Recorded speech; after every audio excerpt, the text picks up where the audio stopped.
Right now, everything's expensive. That includes things you need around the house. If your water heater, water softener, or well pump goes out, or even if your toilet stops working, you could be looking at a major expense.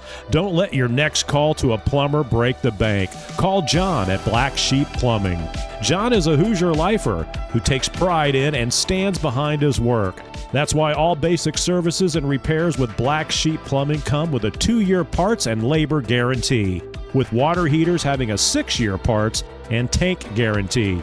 Call or text Black Sheep Plumbing for all your needs today and speak directly with John, the owner. 765-315-7558. That's Black Sheep Plumbing at 765-315-7558.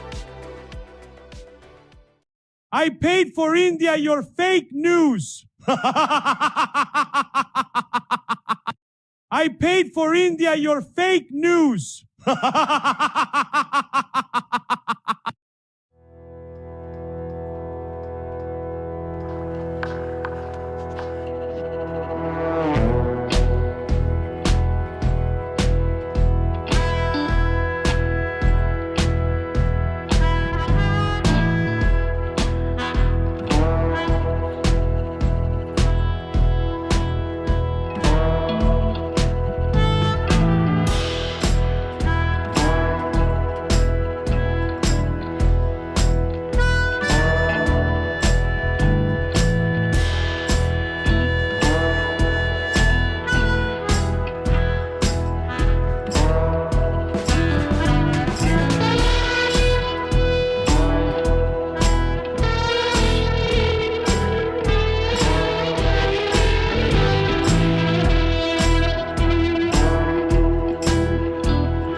I paid for India your fake news.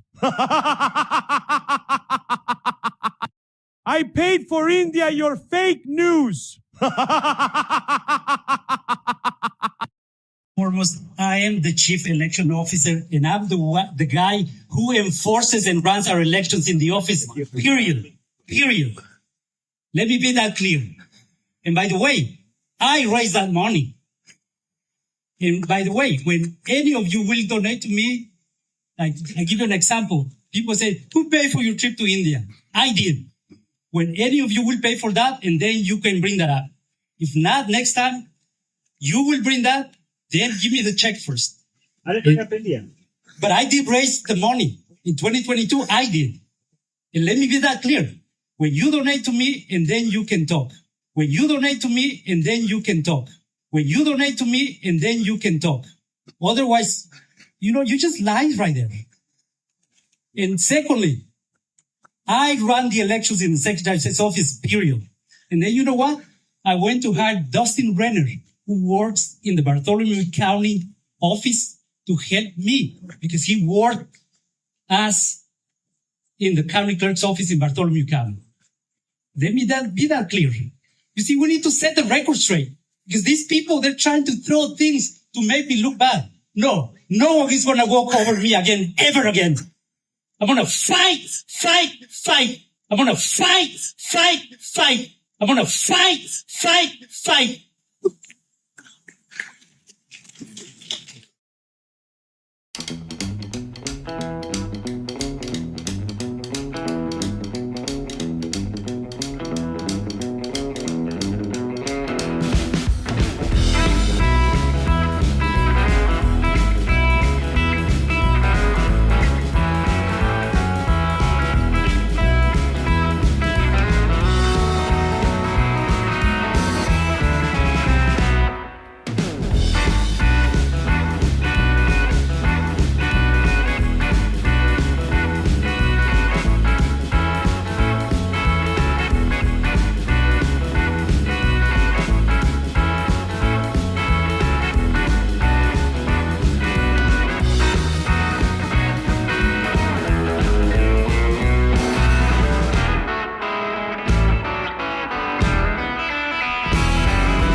Hey guys, welcome in. It is the Rob Kendall Show. Hope you're having a great Monday. It's a warm one out there. Make sure you stay cool, stay indoors, stay here with us. Man, we've got a lot to get to today, and coming up here in just a little bit.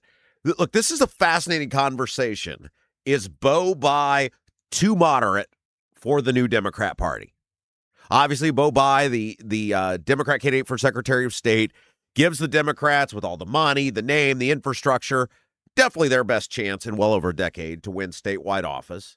But in the modern Democrat Party that is quickly tacking so far to the left, is he too moderate? Can he win enough? It seems like a weird thing to say, but can he win enough Democrats to be competitive in the fall? Jesse Brown, Democrat socialist member of the Indianapolis City County Council, will be here with us, and we're going to discuss just that. Jesse Brown has come out and said, I'm not voting for Beau Bayh. I'm not voting for Beau Bayh. And so I'm going to ask, is that firm? Did you just get mad on social media one day? How many people out there on the left are like you that are so against the corporate donors, the rich donors, the moderate stances, the middle-of-the-road approach he's taking to the campaign? How many people out there in Indiana on the left are like you who are not going to vote for Bayh? So we'll talk with Jesse about that. Because, look, I really, there's no way for Bayh to win the election unless he gets all the Democrats. Indiana's too red, and he's going to peel off some moderates. He's going to peel off some independents. He's going to peel off some Republicans. But he can't win without getting all of the Democrats. So we'll talk with Jesse about that. We're going to talk with Jesse as a member of the Indianapolis City County Council about the latest allegations of corruption involving Joe Hogsett. Of course, this centers around the allegations of contracts, a contract wish list from mega donors to his campaign that the Indy Star and Mere Indy have done, the reporting they've done over the past couple of weeks.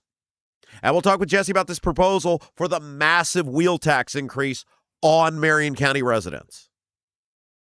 All of these things and more coming up with Jesse Brown, Democrat socialist member of the Indianapolis City County Council, here in just a little bit. But first, there were two things that happened over the weekend, actually yesterday, some audio that surfaced, and I said, we got to play it. And, you know, our bread is buttered with Indiana news, politics, and government. We don't do a whole lot of national stuff. But we will do national when it affects us here at home. And there were really two stories yesterday that I saw that I said, these, while they're national sort of in their origin, they will affect us here at home. And the first one is what I think is maybe the number one issue facing this country. And that is, we can't get our spending under control until we address entitlement reform. The two primary entitlements being Social Security and Medicare. They're both spiraling into insolvency. And the reason for that is, it's just simple math. There's every day more people getting the benefit, and people getting the benefit longer than people paying into the system. And when you have more people getting a benefit than people paying into the system, naturally, it's eventually going to run out of money. And yet, for some reason, in this country, we have known this for decades, and our politicians won't do anything about it, especially when it comes to Social Security. They won't do anything about it. It's like seeing a giant cliff miles ahead. Hey, wow, there's a big cliff there. If we keep driving, we're going to drive off the cliff. Yeah, boy, that would be bad, wouldn't it? That wouldn't end well. Yeah, boy, that'd be bad. Hey, we probably ought not keep driving. Yeah, we probably should stop driving. And then nobody ever stops driving. And that's where we've been for decades now. And we're at a point, and by the way, The Hill has a big article about this topic and the audio we're going to play for you. We're at the point in this country where the Social Security Board of Trustees, which is the Trump administration, so you can't say it's some radical left conspiracy, it's the Trump administration, has reported that by the fourth quarter of 2032, so what are we at? I mean, we're basically 6.5 years from now, Social Security will stop paying 100% of the benefit. 6.5 years from now, so not a decade from now, not 2 decades from now, 6.5 years from now, Social Security, if nothing's done, will stop paying out 100% of the benefit. It will reduce itself after 2032 to 78% of its total scheduled benefits. That means 22% of what we were all promised to get is going to go away. And it's 6.5 years, guys. That's nothing. To put that in perspective, that's the start of COVID. Isn't that a wild? Like, the time frame is from the start of COVID to now.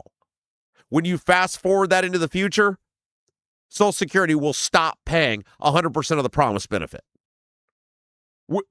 Like, the cliff is the equivalent now of 100 yards away, and we just keep driving. And so Bill Cassidy was on CBS's Face the Nation on Sunday, and he basically said the quiet part out loud. Bill Cassidy is a senator from Louisiana. He's a Republican. He's one of the people who got beat in the primary. Trump endorsed against him. And now, and shame on this guy, right? And shame on the rest of these people, because he's only saying this now because he got beat. He's only saying this now because he has the freedom to not piss Trump off. But he's saying the truth. And he's saying, this is my biggest issue now. Well, it should have been your biggest issue a long time ago.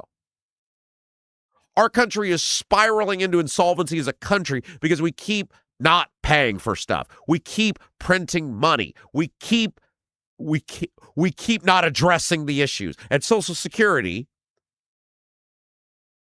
which is an entitlement of trillions and trillions of dollars, which is not being paid for. We're burning through cash, and nobody wants to do anything about it. So here's Bill Cassidy, Republican senator from Louisiana, on CBS's Face the Nation on Sunday, saying it is the issue. I've got so many things because I'm going to run through the tape. But right now we're working on Social Security. Social Security is insolvent, going insolvent. Mm-hmm. And when that happens, there'll be a cut of 22 to 25% in someone's benefits if we follow the current law. I've been working on a plan for about 6 years. I am still working on that plan, and I want to bring it to completion. Okay, here's the problem with that, though, guys. And that is that Cassidy's plan, he says the federal government should invest $1.5 trillion in an investment fund separate from Social Security's trust fund over the next 5 years. Okay. Where's that money going to come from? Where's that money going to come from? That's the question that nobody wants to answer, is where's that money going to come from? It doesn't exist. We're broke. We're $39 trillion in debt. The reality is this: too many people keep getting the benefit and not enough people are paying for it. Too many people are getting the benefit, not enough people are paying for it. There's no logical way to save this program as it exists right now. And even if you did find a way to somehow inject $1.5 trillion into the system, which would come from printed money if we did it, which would mean tax increases on everyone, because daft, right? Deficits are future taxes. It won't last forever because you keep having the same problem. Too many people are getting the benefit. Too many people are living too long. I'm not saying that's a problem. I'm glad people are living longer, but from a math perspective of a government program, it doesn't work. The only logical way to fix this issue is to be honest with the American people that it was always going to end with this program running out of money. We are now there. And to be honest with the younger people who have paid into the system, such as myself, you're not going to get the benefit. Especially these people in their 20s and 30s. I mean, I'm going to see a fraction of the benefit if I see it at all. And the people in the 20s and 30s, nice try. Good luck. And the most honest, most decent thing you could do with those people is tell them that and then give them the opportunity while they're still young to invest their money in something that will actually be there and provide a benefit when it's time to retire. Let this thing bleed itself dry. Eventually, over time, it will wear itself out. It will exhaust itself. Figure out a way to keep it afloat in the meantime and be honest with people and say, you have paid in, you're not getting it. We lied to you. Just be honest with people. There's no way to make it work. You can't tax it into prosperity. There's not enough money. You can't cut it into prosperity. Again, there's too many people with too many benefits. They have for years lied to the American people about this entitlement, and they wouldn't address it, and they wouldn't deal with it, and they wouldn't cut it, and they wouldn't reform it, and now it's done. It's over. Now it's over. But they'll just keep lying to us about it.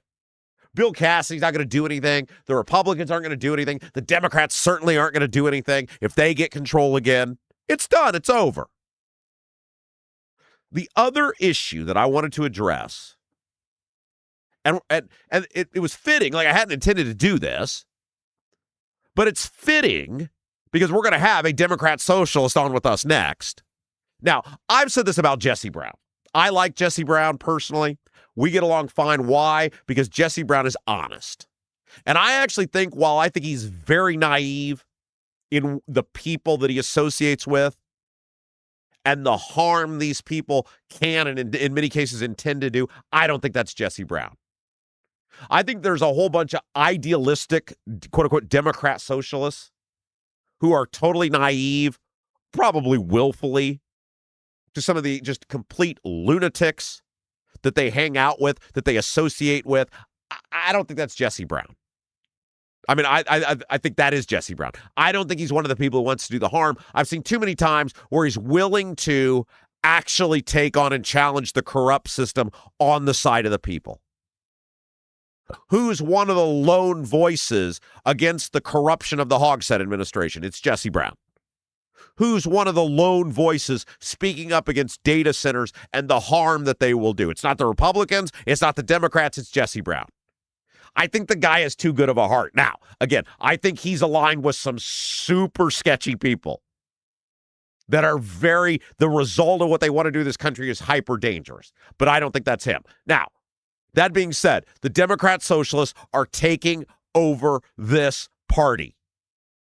You have seen it play out with Mamdani's election as the mayor of New York City. And now you are seeing it with these congressional races in which, while liberal in their views, look, liberal is not good enough anymore for these people. Simple growth of government is not good enough for these people anymore. They want, many of them, complete and total takeover, government takeover of society. And they are starting to win. They're starting to win. They're starting to beat. And it's not just the moderate wing of the Democrat Party that's losing. It's the liberal wing of the Democrat Party. They're taking over. And the questions now are this for the Democrats. How effective will the Democrat socialists be outside of super liberal areas? We've yet to see them be able to prove they can win outside of places like New York, Los Angeles, those sorts of places. How effective can they be throughout? And I'm not even talking like mainstream America. I'm talking about in Democrat states, but in non-super liberal strongholds. Can they start to win those races? And will the establishment Democrats, and by the establishment, again, I'm not talking about the moderates. I'm talking about the liberals, but the not completely insane people. How much of a fight are they willing to put up to try to save themselves? Because right now, and we'll play some audio of this, it don't seem like there's a lot. It don't seem like there's a lot. So there was a bunch of audio about this over the weekend. And I want to start with Raphael Warnock. Now, Raphael Warnock is a senator from Georgia. He's a super lib.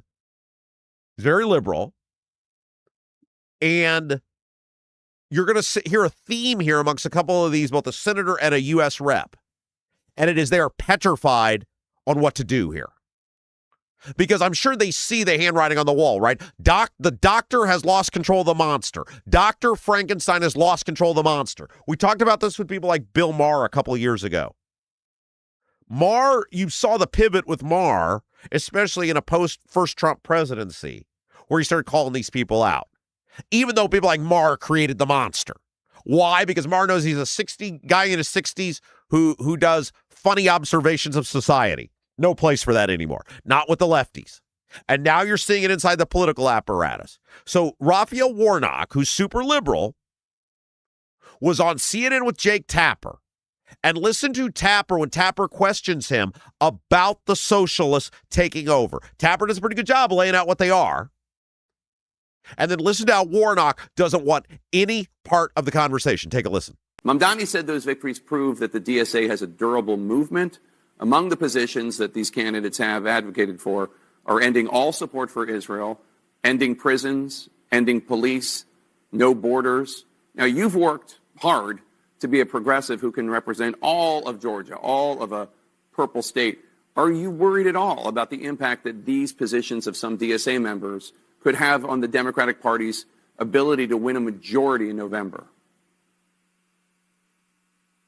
Jake, I have to tell you that if I were a Republican this morning, I would be deeply worried because they are having an argument about who is the most loyal to Donald Trump. We are a big tent party focused on the ordinary concerns of everyday Americans. He didn't want any part of it. Nunzo. He didn't want any part of that because he is scared to death to take on these people because he knows they're taking over.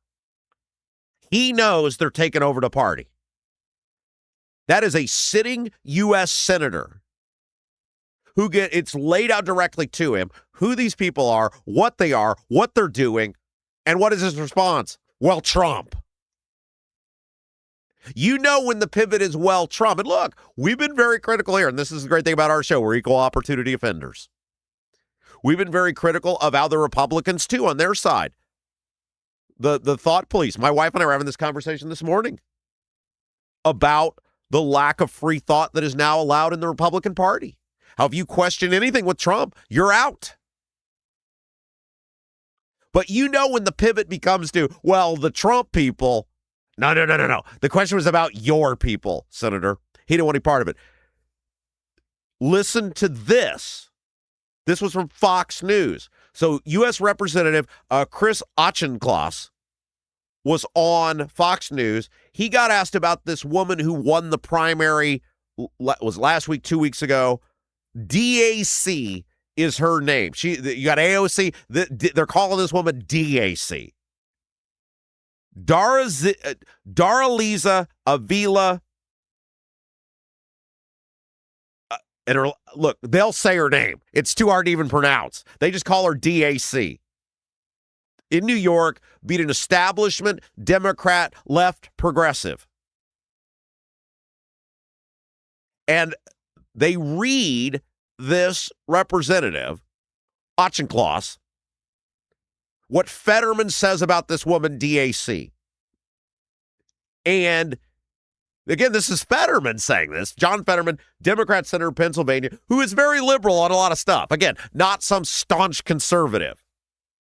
And notice how Auchincloss won't condemn DAC either. Take a listen. Daria Laza of Avila Chevalier, Senator Fetterman talked about her and said this. She described America as a bleeping disgrace. She posted bleep Kamala Harris and posted that she forgot napkins, so she just wiped her hands on the American flag. She wants to abolish the border, abolish prisons. That is a deeply disturbed individual. He says the party is becoming a, quote, orgy of socialism. Never mind if it's good for your party. Is that good for America? Should she become a member of Congress? I don't agree with those views. Obviously, I served this country in uniform. I grew up, Shannon, with the portraits of the founding fathers on my bedroom wall. I love America. Hey, he didn't want any part of it either. That's the theme here. People don't want any part in the Democrat Party of taking on the crazy people, the socialists. I mean, again, we're seeing a similar thing play out on the Republican side, not ideologically driven, but anybody that's critical of Trump, no matter what the issue is, you get taken out. If you don't do exactly what Trump wants, you get taken out. And so what you're starting to see is this broad divide in which the parties separate further and further from each other, but the parties are both doing the same thing, which is a demanding of absolutism. Absolutism to different things. These socialist people are taken over. It won't, within a decade, they'll be the Democrat Party, maybe sooner. Listen to this data from CNN. In 2010, a Gallup poll showed that 50% of Democrats had a favorable view of socialism. So this is in 2010, a 2010 Gallup poll, which is scary in of itself, right? But half the Democrats. As of last year, and by the way, this is before Mamdani won in New York City. And there was also a Democrat socialist who won the mayorship of Seattle, Washington. So that was before these elections. And I guarantee this number is higher now. That number had risen to 66%. 2/3 of Democrats, as of last year, it's probably higher now, it's probably 75%, had a positive view of socialism. According to CNN, the data also suggests the increase in support for socialism could be related to the defining faith in capitalism. Democrats last year had a significantly more favorable view of socialism, as we said, 66%, than capitalism, 42%. And here's the problem. We had this conversation back on the old radio show. The problem with capitalism is it has been bastardized by the political system of both parties, including both parties, in which true capitalism doesn't exist anymore. We now have this phony version of capitalism where the government picks winners and losers. And capitalism doesn't lift all people under the new system. I mean, see data centers, right? We're going to talk about the data center. Michael Hicks, economist who writes for The Star, had an interesting article about data centers that was out in The Star today, where he talks about the economics of the data centers, which was very interesting. See the data centers, in which we are taking money from poor and middle class people and we are giving it to these megacorps that aren't producing jobs. You're seeing it with the Chicago Bears, where what's the plan to fund the Bears? Money being taken from poor and middle class people and given to a multi-billion dollar sports corporation that is going to produce jobs from a company housed out of Chicago, Illinois. Where's Hallis Hall? People are turning against capitalism because the government has so bastardized capitalism and they picked winners and losers. And they say, yeah, it's still sort of a free market, but not really, because we're giving a bunch of money to people and special breaks to people that regular people don't get. And then people see that and they go, wait a second. I do everything the right way. I get up, I go to work, I pay my taxes. Where's my benefit? And you see these large corporations that get incentivized based on profit, not people, and they lay people off, they fire people, and they keep getting incentives. And people say, well, that doesn't work for me. And so the other side goes, well, look at this. Of course, that doesn't work either. The reason people have a negative view of capitalism is our government, both sides, both parties, have so infected it. They've morphed it, they've warped it, whatever phrase you want to use, into something it's not, that now people have a negative view of it. Actual capitalism works. The idea of believing in yourself, working hard, if you have an idea, if you have a work ethic, you can make yourself succeed. That, at its true form, actually works. That's not what capitalism is in this country anymore. So Mamdani was on ABC. And in this clip we're about to play for you, Mamdani confirms what I've been telling you here for the last several minutes, which is that democratic socialism is the future of the Democrat Party. Take a listen. And what these candidates offer is a vision that extends beyond the midterms, it extends beyond 2028. It speaks to what makes so many of us proud to be Democrats. It speaks to a vision that goes back to a New Deal understanding of what working people deserve. And I'll tell you that for too long, that kind of politics, you can only find it in history books, and we need to bring it back to the present day. Yeah, you can find it in history books. It ain't good. I don't think the Russian Revolution ended up going so well, right? I think it was like 5 decades of tyranny, oppression, starvation, and death. Ask the North Koreans how it's going. And yet it is becoming more and more mainstream inside of the one of 2 major political parties in this country. Now I want to play you one more piece of audio, and it sums it all up. This, by the way, guys, this audio has some language in it. So it's not the guy. I'll explain what's happening. I just want to preface it. There's no way you could play it without the language. So Scott Weiner is a state senator from San Francisco. He's super liberal. Like, he's uber progressive. And he is running for Congress to replace Nancy Pelosi. Like, Weiner if you were to say, okay, 10 is as left as you can be, 1 is you're me. Okay? Weiner's a strong 8.5, maybe a 9. Right? Like, he is very, very left. And Weiner is at a pride parade in San Francisco. He's minding his own business. He's just in attendance. He's by himself. He's walking around. And by the way, Weiner has been super liberal on most things, including he called the Israel military conflict in Gaza genocide. So he's not Fetterman. He's not out waving an Israeli flag. But he did or said something, and I tried to look into this, I couldn't find it, but he did or said something that made these Democrat, socialist, lunatic people mad. And even though, and by the way, I'm not playing the whole thing's like 2.5 minutes. I was like, I'm not playing the whole thing. I just wanted to give you an idea of what it actually sounds like. But he did something, even though on like 99% of the stuff, hey, great liberal. He did or said something that made these people mad. And they spotted him at this pride parade. And he's at a pride event. How do you get more liberal than that? He's at the pride event. But they spotted him at this thing, and they're mad about something. And they go ballistic on him. Some guy spots him. He starts filming him, and he goes crazy on him. And then it's like a mob. They start forming around this guy, and they're screaming at this Weiner dude. Like, they're harassing him. I thought they were going to try to kill him. This is one of their guys. Look at how they treat their own. How do you think they're going to treat you if you're in the middle, if you're a conservative, if you're a moderate?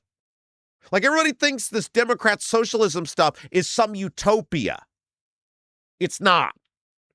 This is what we're all in store for if these people take over. This is one of their guys. Listen to how they treat him. Take a listen.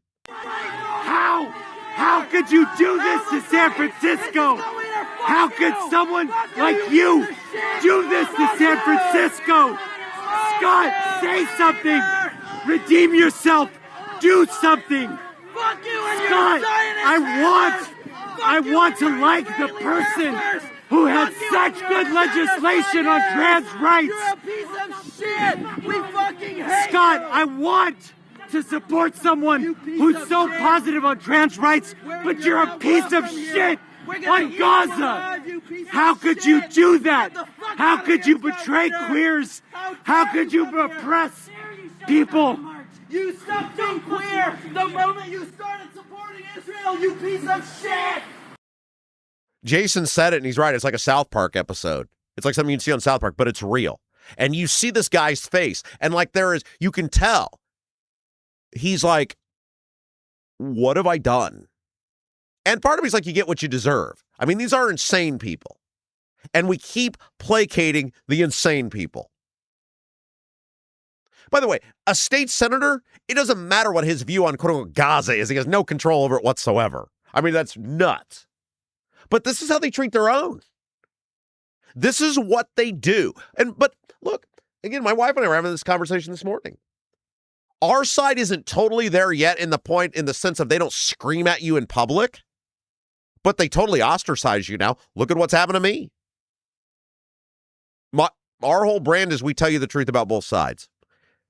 Look at what's happened to me. I've been completely cut off on the Republican side.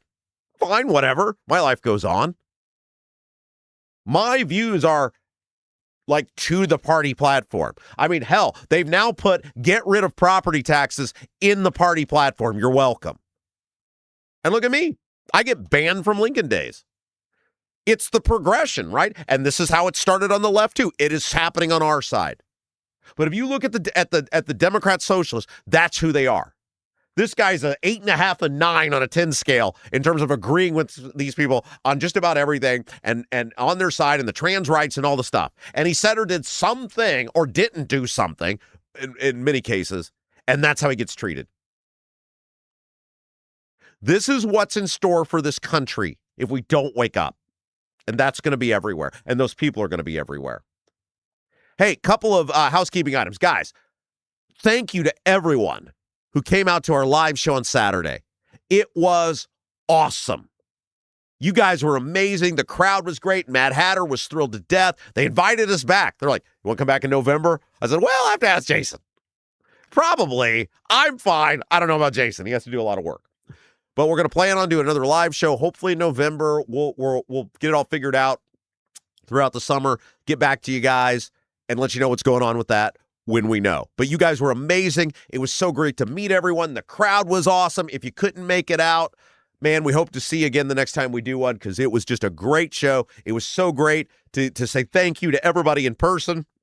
We think we kept you pretty entertained. Seemed like everybody had a good time. And, man, God bless every one of you that came out. It was so special to see so many of you, meet many of you again. But man, just what a great event. Thanks to everybody that was a part of that. God bless every single one of you who was there for that. Also, over the weekend, thanks to our friend Erin. She was very generous at the support button over at robkendallshow.com. Of course, if you like what we do, we have a support button up there. You can always feel free, $1, $10, $100, whatever it is.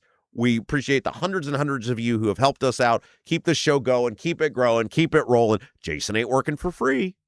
Support button, robkendallshow.com. Thanks to Aaron who helped us out. And a couple of reminders, don't forget, if you like what we do, if you like this program, if you're like, man, this is so different, let's keep it going. 3 ways you can help us. We call it like, share, and subscribe. Number 1, hit that thumbs up button. If you're watching us on YouTube, live or on demand, hit that thumbs up button. Really helps us grow the program. If you're feeling super generous, if you got a Facebook, if you got a Twitter, share the feed out. Let people know. Here's where you can find us. Oh, and by the way, welcome to all of our on-demand listeners, the tens of thousands over the past month who have joined us on Apple, on Spotify, on iHeart. You guys are amazing.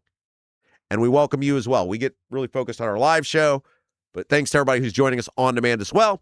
And last, subscribe, whatever platform you're watching or listening to us on, YouTube, Apple, Spotify, iHeart, all the places. We call it like, share, and subscribe. It really helps us grow the program. Hey, you guys have a dog but don't have a fenced-in yard?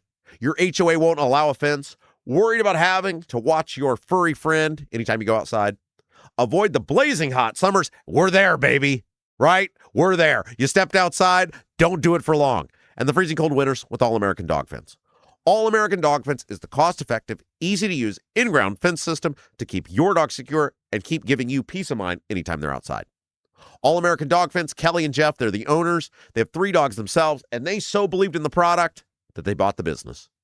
All-American Dog Fence backs their Pet Stop products with a lifetime warranty. They're made right here in the United States of America. Call or text All-American Dog Fence to get more information. 317-862-6606. 317-862-6606 or visit their website at allamericandogfence.com. allamericandogfence.com. Mention the Rob Kendall Show and get an incredible $200 off. 317-862-6606. All right, let's take a break. When we come back, speaking of the socialists, Jesse Brown is going to join us, Democrat socialist member of the Indianapolis City County Council, and he has said he is all out on Bayh. And we're going to find out why and how many people on the left are like him, and is it enough to cost Bayh the election? Yes, we'll do that when we come back. Take a break. Don't go anywhere. You're watching Rob Kendall Show. Right now, everything's expensive. That includes things you need around the house. If your water heater, water softener, or well pump goes out, or even if your toilet stops working, you could be looking at a major expense. Don't let your next call to a plumber break the bank. Call John at Black Sheep Plumbing. John is a Hoosier lifer who takes pride in and stands behind his work.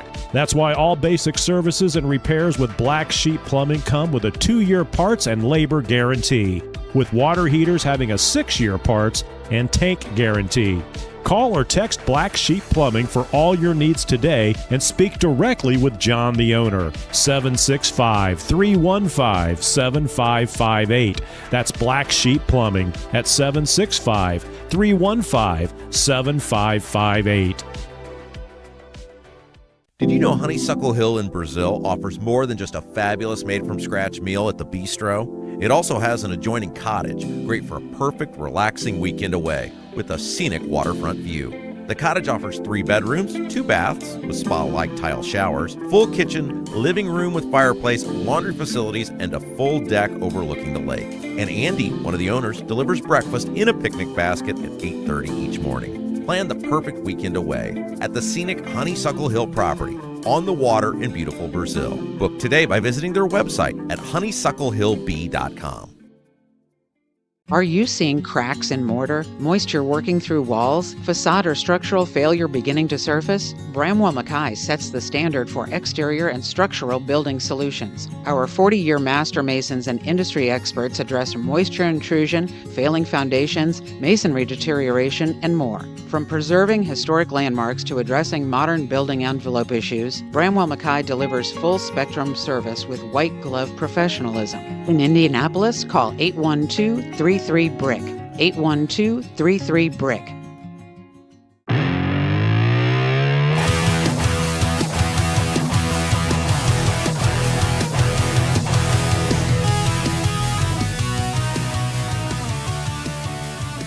It is the Rob Kendall Show. We have so much to get to with our next guest. He is the Democrat member of the Indianapolis City County Council. Jesse Brown joins us now. Jesse, hello.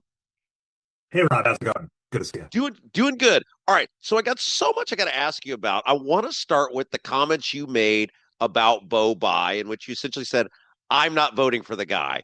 I asked Bayh about that. He kind of brushed it off. The floor is yours.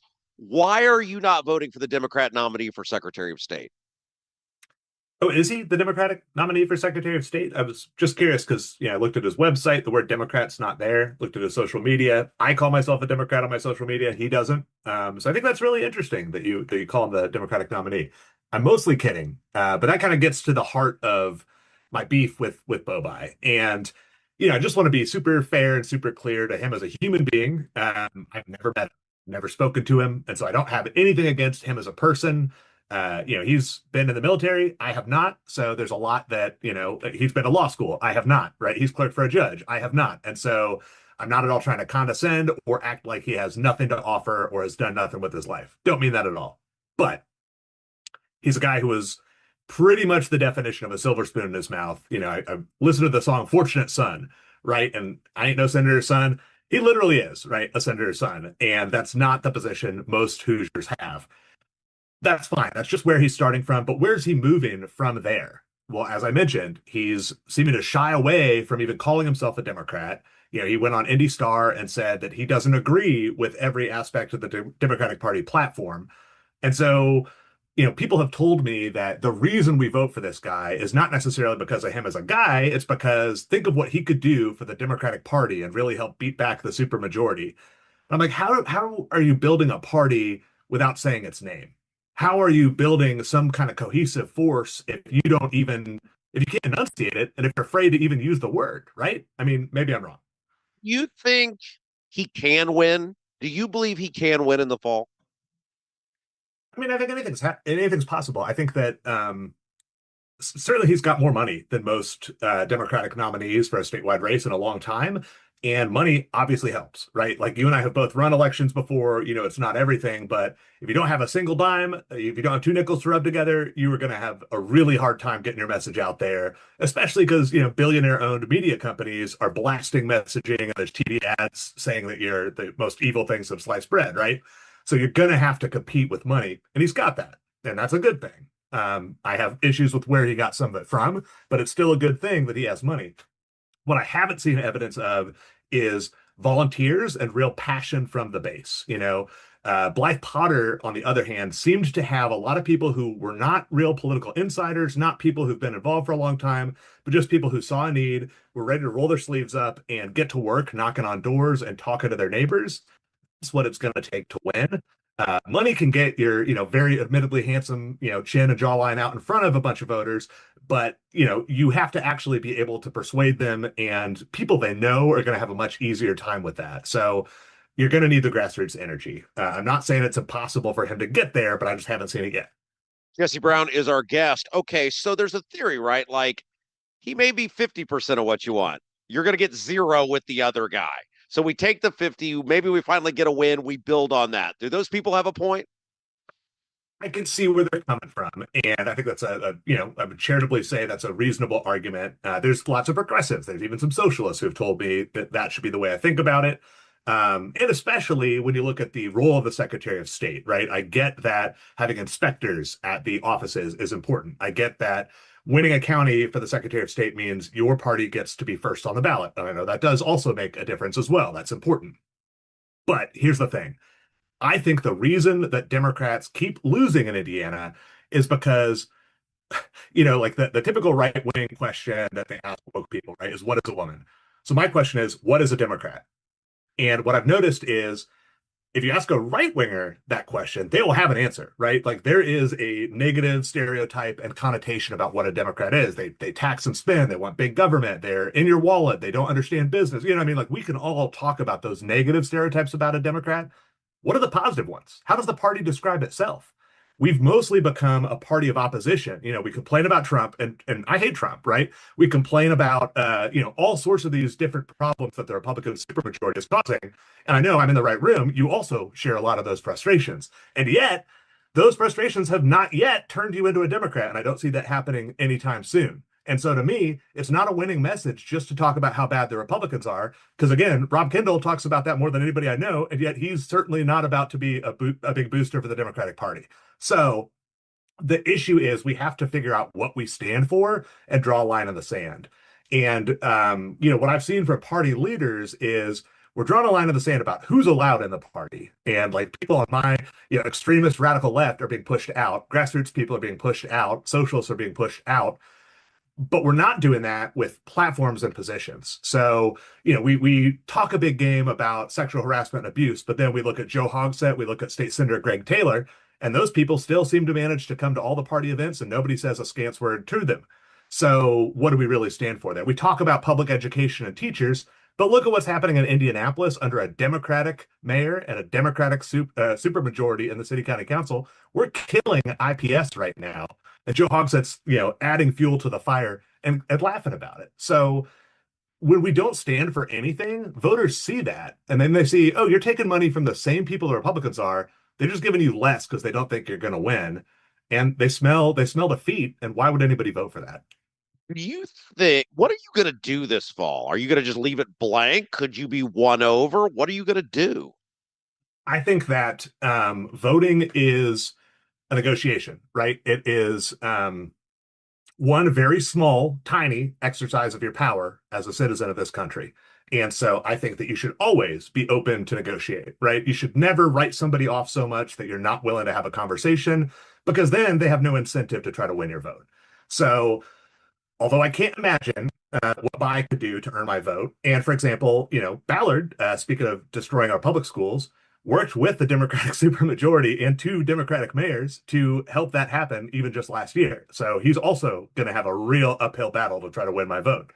I've never voted Libertarian before. I have left individual races blank. I might end up doing that. It'll be a game day decision, and I always want to encourage any politician to try to win me and people like me over. I got a little frustrated, and I was being a little unfair about, his actual answer to your question on his show was a little bit more nuanced and a little bit kinder than I was jokingly referring to it on social media. But you did mention me by name, and his answer talked about extreme beliefs. And so to me, he was signaling pretty clearly, hey, I'm not the right politician for those type of people. That's what we saw Joe Biden do. And I don't think that was a winning message back then.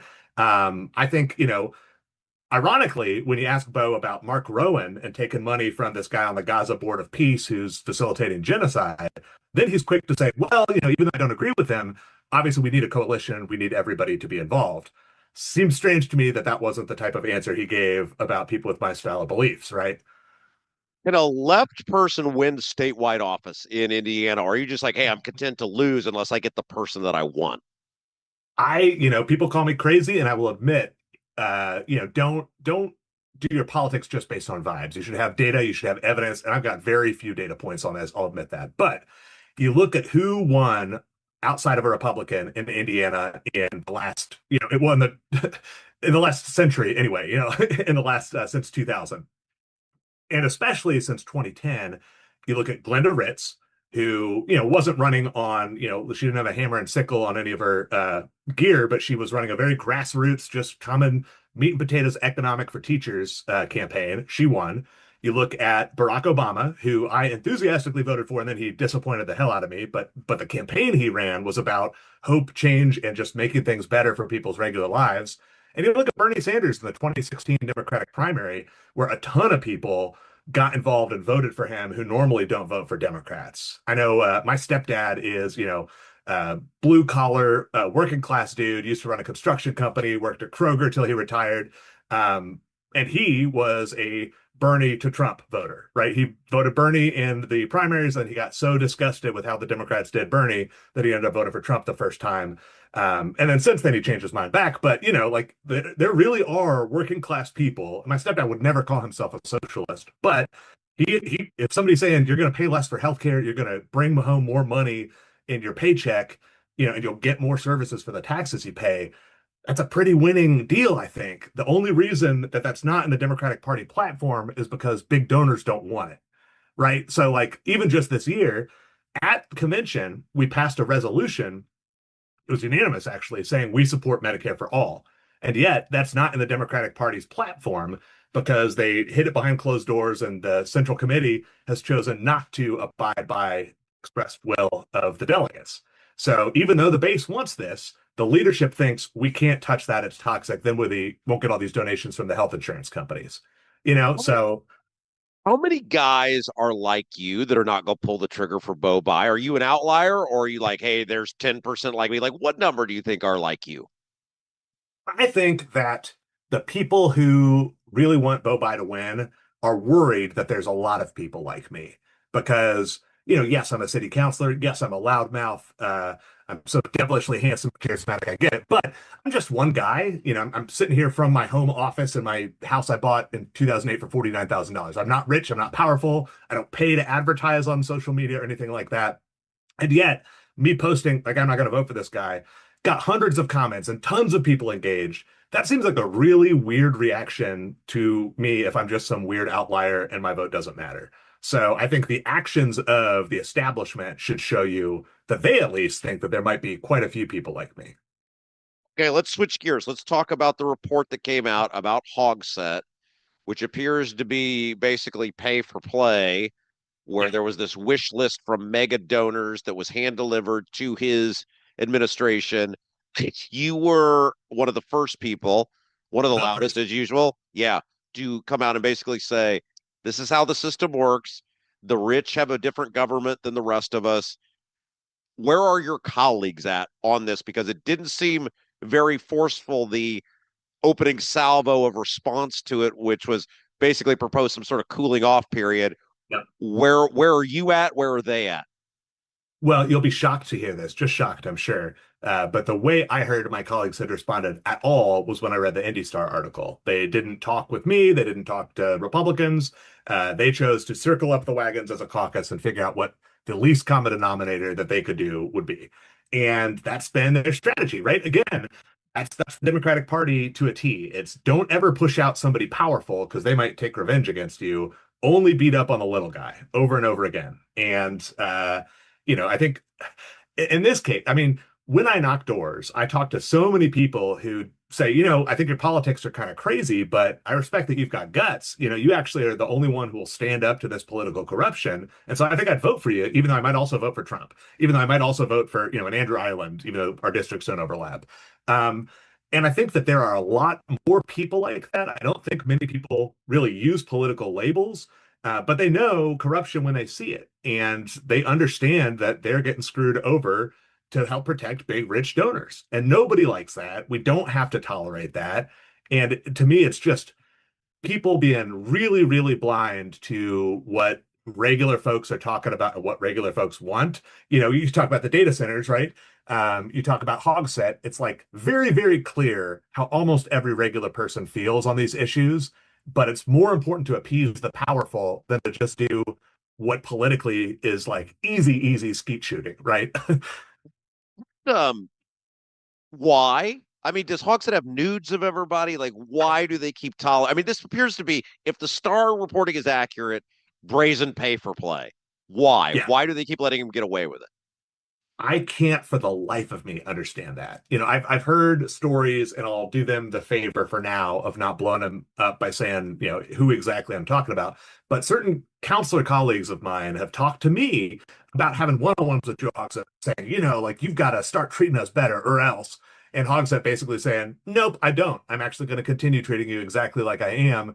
And then they come and complain to me about it in the meeting. I was like, you still haven't called for him to resign. You still aren't even using what few tools we have available. Yes, it bothers you. Okay, but talking to me in private doesn't help our constituents. And that's who this is supposed to be about. We need to have a united front and just say this isn't acceptable. And, to steal the Jefferson tree line, we don't have to live this way, right? Do you think this is it? Like, I mean, just we're going to do some cooling off period and that's it? Or are they actually going to take this issue on? I don't know. I mean, I have a couple different Hogset insiders who are in my DMs and my text messages, former Hogset insiders, I should say, who really feel strongly like people are going to end up going to prison for this. And, who knows how paranoid they are, how accurate they are.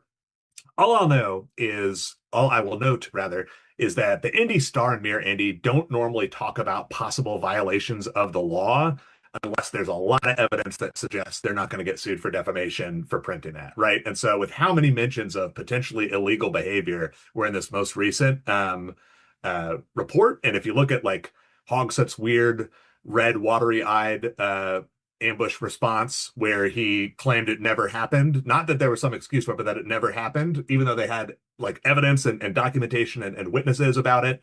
I mean, I think this ends really poorly for not only Joe Hogsett, but everybody who's still propping him up, even if by omission, right? Like people expect political leaders to show political leadership.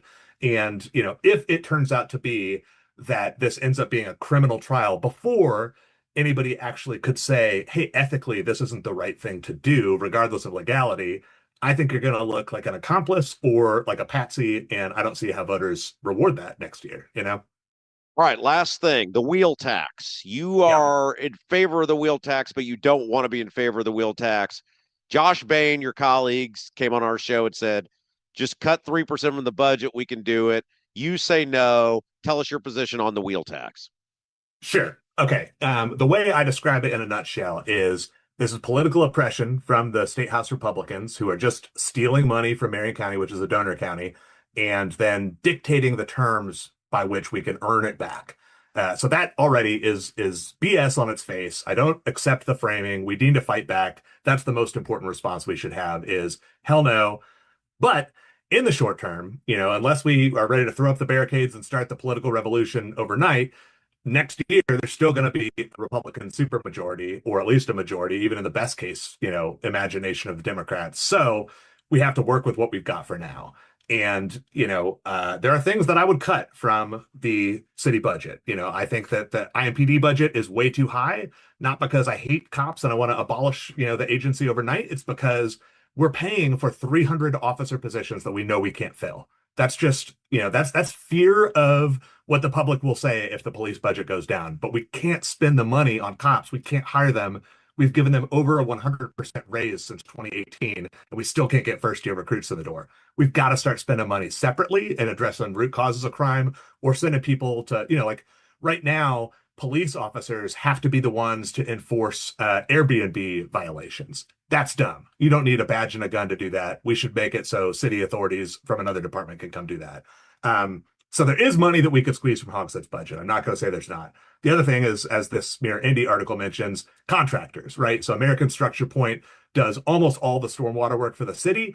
A lot of their engineers are former DPW engineers who hit their max out amount that the city will pay, quit, come back in and literally work on the same floor of the city county building now as an American Structure Point employee, making more money to do less. That doesn't help anybody in the city except American Structure Point, right? Like that is just a bad deal, and that's because of Hogsett's corruption and the political donors. So yes, there's all that money that we could shave, and we should. It's only fair to the taxpayers.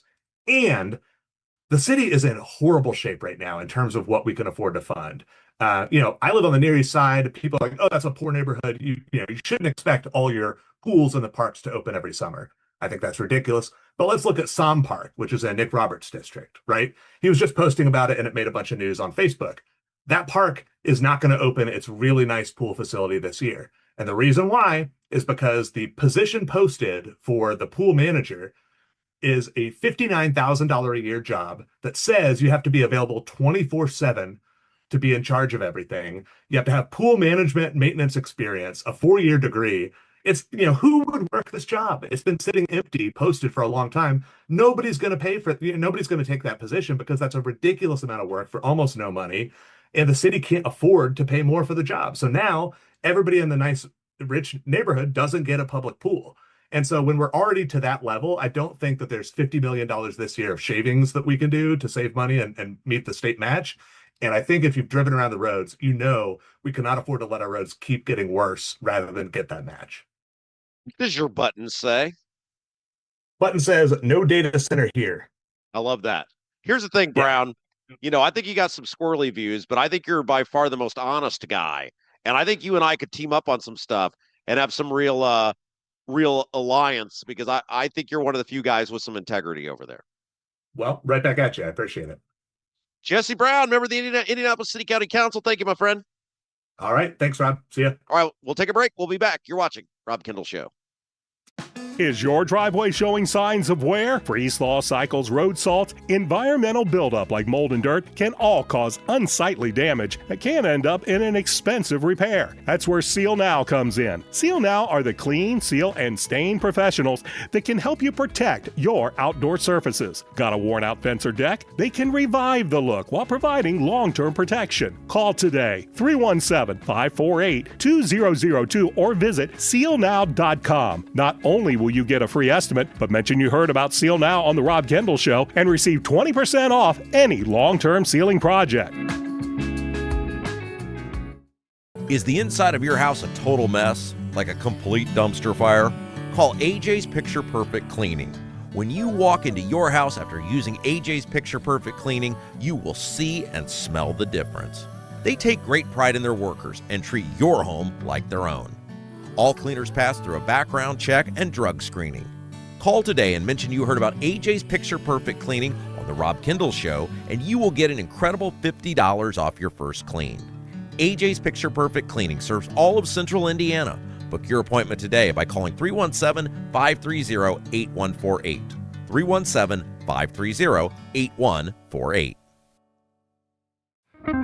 If authentic wood-smoked barbecue is your thing, Double D's Barbecue in Clayton is the place for you. Owners Dennis and Tina Duncan, along with their son Garrett, are from Memphis. So when it comes to barbecue, they're not screwing around. No pellet smokers, no roasters, just authentic wood-smoked Memphis-style barbecue. All of Double D's food is cooked fresh daily, and it's all made from scratch. Double D's Barbecue, located at 40 and 39 in Clayton, is open all day, Wednesday through Saturday, but get there early because once they're sold out, they're done. Check out the full menu, ribs, brisket, and more at ddbbq317.com.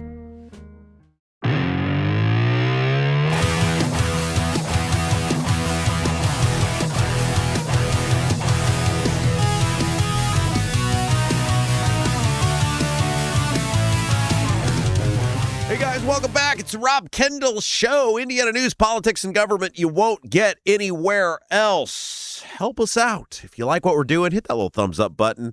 Really helps us grow the program. All right, real quick, I want to talk just a little bit about that interview with Jesse Brown, Democrat socialist member of the City County Council, and then we'll get on with the program. We got a bunch of stuff to get to today, including this article from Michael Hicks in the Indy Star about data centers and the finances of data centers, which are, I thought it was really good. He really captured some of the major issues with data centers. Capital Chronicle has a fascinating article about property taxes and what's going on with that. We'll get to all of that here in just a little bit. But first, couple of items. Number one, tomorrow is June the 30th, which is the day for Ballard's people to turn in all the signatures. And so Nathan Gotch is going to be with us tomorrow. He is the leader of Ballard's campaign and has sort of been the architect of everything that's gone on. And he's going to tell us the number, the final number that they turned in tomorrow. And I know the number. It's staggering, guys. Like, it's unbelievable what that campaign has pulled off with no party infrastructure whatsoever. And so Nathan's going to go into what the number is. He's going to tell us exactly how they did it. And then he's going to tell us what happens next, because I've gotten that question from a lot of people, like, okay, what happens now? So we'll go through the process of what the number is, how they did it, because it's one of the most unbelievable things that's ever been done in the history of Indiana politics. Whatever the final verified number is going to be, it's going to be staggering. And then he'll tell us, how they did it and then what happens next to get everybody ready for what we should all be cheering for will hopefully culminate in Ballard's ballot access. And again, that's not an endorsement. I have no idea who I'm voting for. There's only one person I know I'm not voting for. That's the Republican in that race. Everybody else, Libertarian, Democrat, Independent, Ballard, all fair game. But we should all be, and I talked to many of you about this on Saturday, because the Ballard people showed up there in the parking lot getting signatures from the tailgaters, which was great. I told them it's fine. I said, parking lot's not mine.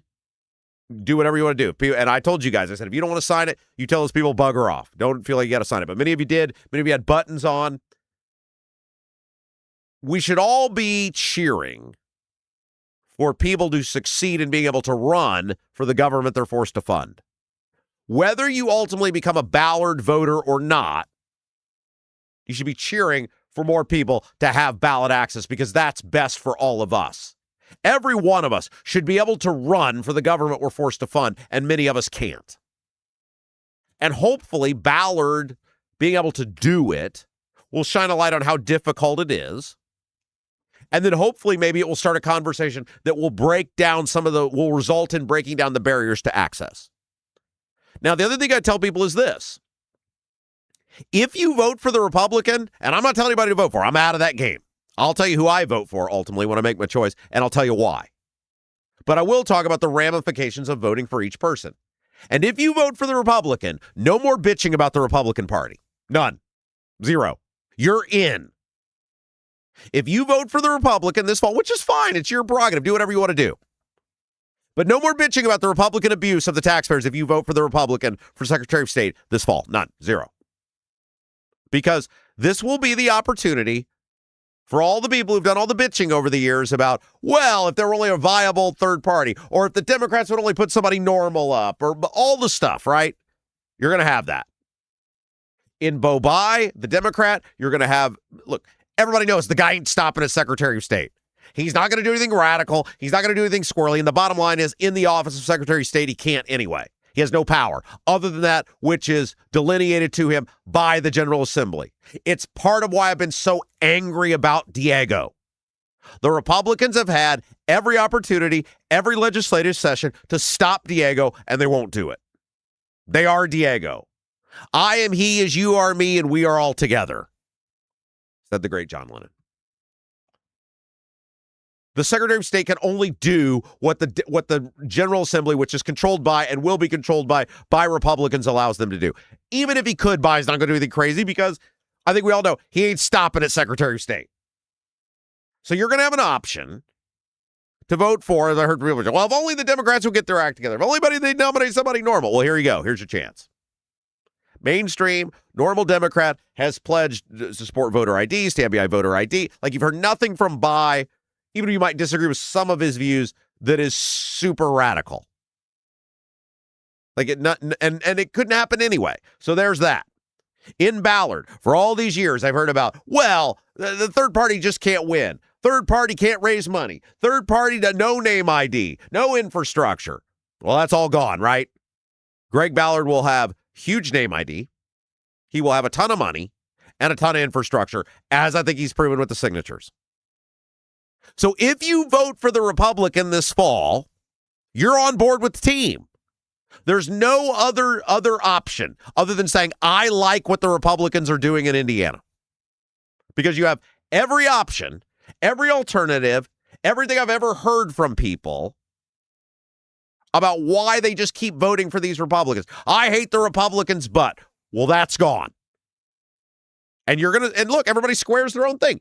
I think a lot of people deep down, they want to still be on the team. I think they use the bitching as an excuse, and deep down, they really want to still be on the team. And that's okay. That's your right. Everybody comes to their own conclusions, comes to their own thing. Look, Jesse Brown said that in that interview, and I'll get into the Jesse Brown interview in a second. But he's right. Voting is a negotiation. I've said this for years. Votes are earned, they're not given. That's why so much of my ballot is left blank every year, because the candidates don't earn my vote. You don't earn my vote, I don't vote for you. Voting is a negotiation. He said it a little different way, sort of the same thing. You don't have to vote for anyone. And so I think tomorrow, when Nathan Gotch joins us to talk about how many signatures they acquired, and look, this is starting to set in with the Republicans, right? In the beginning, there was one believer in the media about Ballard, and that was me. And I laid this all out to you guys, and it's all come true. I said, there's no way Greg Ballard, at 70 plus years old, would agree to get into this endeavor without essentially as close to a guarantee as you possibly get. He's going to get those signatures. And then not just the signatures, but a campaign infrastructure and funding that comes after. He's not going to go out flat on his back getting embarrassed. I said, there's no way. And now all these Republicans were laughing and, oh, it's a joke and a blah, blah, blah. And now it's not so funny anymore. As usual, we know what's going on. And so we'll talk about some of those things with Nathan, right? Like, what's the next step? How do you make a campaign viable statewide? How do you get, I mean, I don't think anybody's going to question that Ballard will have support in central Indiana because everybody knows him. But how do you extrapolate that across the state? How do you do that? And so that'll be an interesting interview coming up tomorrow. All right, we'll get to the interview with Jesse Brown. But a pause here for a second to tell you about our great friends at the Honeysuckle Hill Bistro. Andy, Jody. Of course, Andy made our sign. They're awesome. And I know several of you had dinner or brunch on Sunday at the Bistro this weekend. Of course, it's located in Brazil. It's on the water, outdoor, scenic view. But did you know it's more than just the restaurant? There's also a cottage. If you're looking for a weekend away, the cottage is the place for you. Perfect for, as we said, a relaxing weekend away. The same scenic waterfront view. 3 bedrooms, 2 baths, spa-like tile showers, full kitchen, living room with a fireplace, laundry facilities, and a full deck overlooking the lake. And the best part, our old buddy Andy, he delivers breakfast in a picnic basket each morning at 8:30. Honeysuckle Hill Bistro. You got to make reservations for the cottage or your Friday, Saturday dinner or Sunday brunch. 812-443-3003, 812-443-3003. All right, real quick, let's talk about the interview with Jesse Brown, because I think there was some interesting stuff in there, and then we'll get to Hick's article on the data centers and the economics of the data centers, because that was fascinating as well. All right, I told you guys this to start the show, and we played the clips of the Democrat socialist people. And I said one of the things I struggle with is I think there's a lot of good people who get suckered in to what their idea of socialism is. Like, I think in Jesse Brown's mind, it works kind of like Sweden, right? In his world, hey, it's Sweden. No. Democrat socialism is what you heard in the clip that we played for you to start the show. The people in San Francisco who have turned on the Scott Weiner dude, who's super liberal, but he did or said one thing that they didn't agree with, and then they just went ballistic on him at a public event, and they scared the poor guy to death. Now, look, you get in bed with crazy people, you deserve the crazy. It's just like dating. If your friends warn you and go, hey, she may be a broad ripple 8.5, but boy, howdy, when the sun comes up, you ain't gonna like what you got to deal with. And you do it, then you deserve whatever you get. Basically the story of my 20s. But there's a lot of people out there who think naively that socialism can be something other than what it always ends up being, which is a very small group of people at the tippy top end up with the stuff, and everybody ends up miserable. And you saw it there because it all demands absolutism. There is no free thought. There is no diversion. There's no diversity. And I see those people, though the clip that we played for you, those people in San Francisco, and then you compare it to Jesse Brown. And the challenge becomes, how do you get a person like a Jesse Brown who is liberal? And again, there's a difference between being liberal and being an avowed socialist. Those people you see and hear in San Francisco. Because with Jesse Brown, he is fighting against corruption. He is one of the few voices that is willing to be bold and speak out against Hogsett and all the stuff Hogsett has done. He is one of the guys that, even in the confines of the wheel tax, which he's for, he's still talking about the system itself that has created the environment. Now, the Democrats on the city county council are raising taxes because it's a choice. He sort of admitted to us they could cut, but the system itself is broken. The whole system is broken. Jesse Brown has been one of the few people who has fought against the data centers, while Republicans, let's see our governor, see our General Assembly, and certainly Democrats prop it up. I believe people like Jesse Brown are actually good people who will fight against this bastardized system of capitalism that we've created. The problem is, I don't know with Brown if he thinks the real form of capitalism actually works or not. And so the struggle in this country becomes this myth, and this is always what happens, right? Look, go back to Russia in the early days of Stalin. Stalin was the guy sending the people to the gulags. But yet the people were led to believe, oh, Stalin, he's a great guy and he really cares.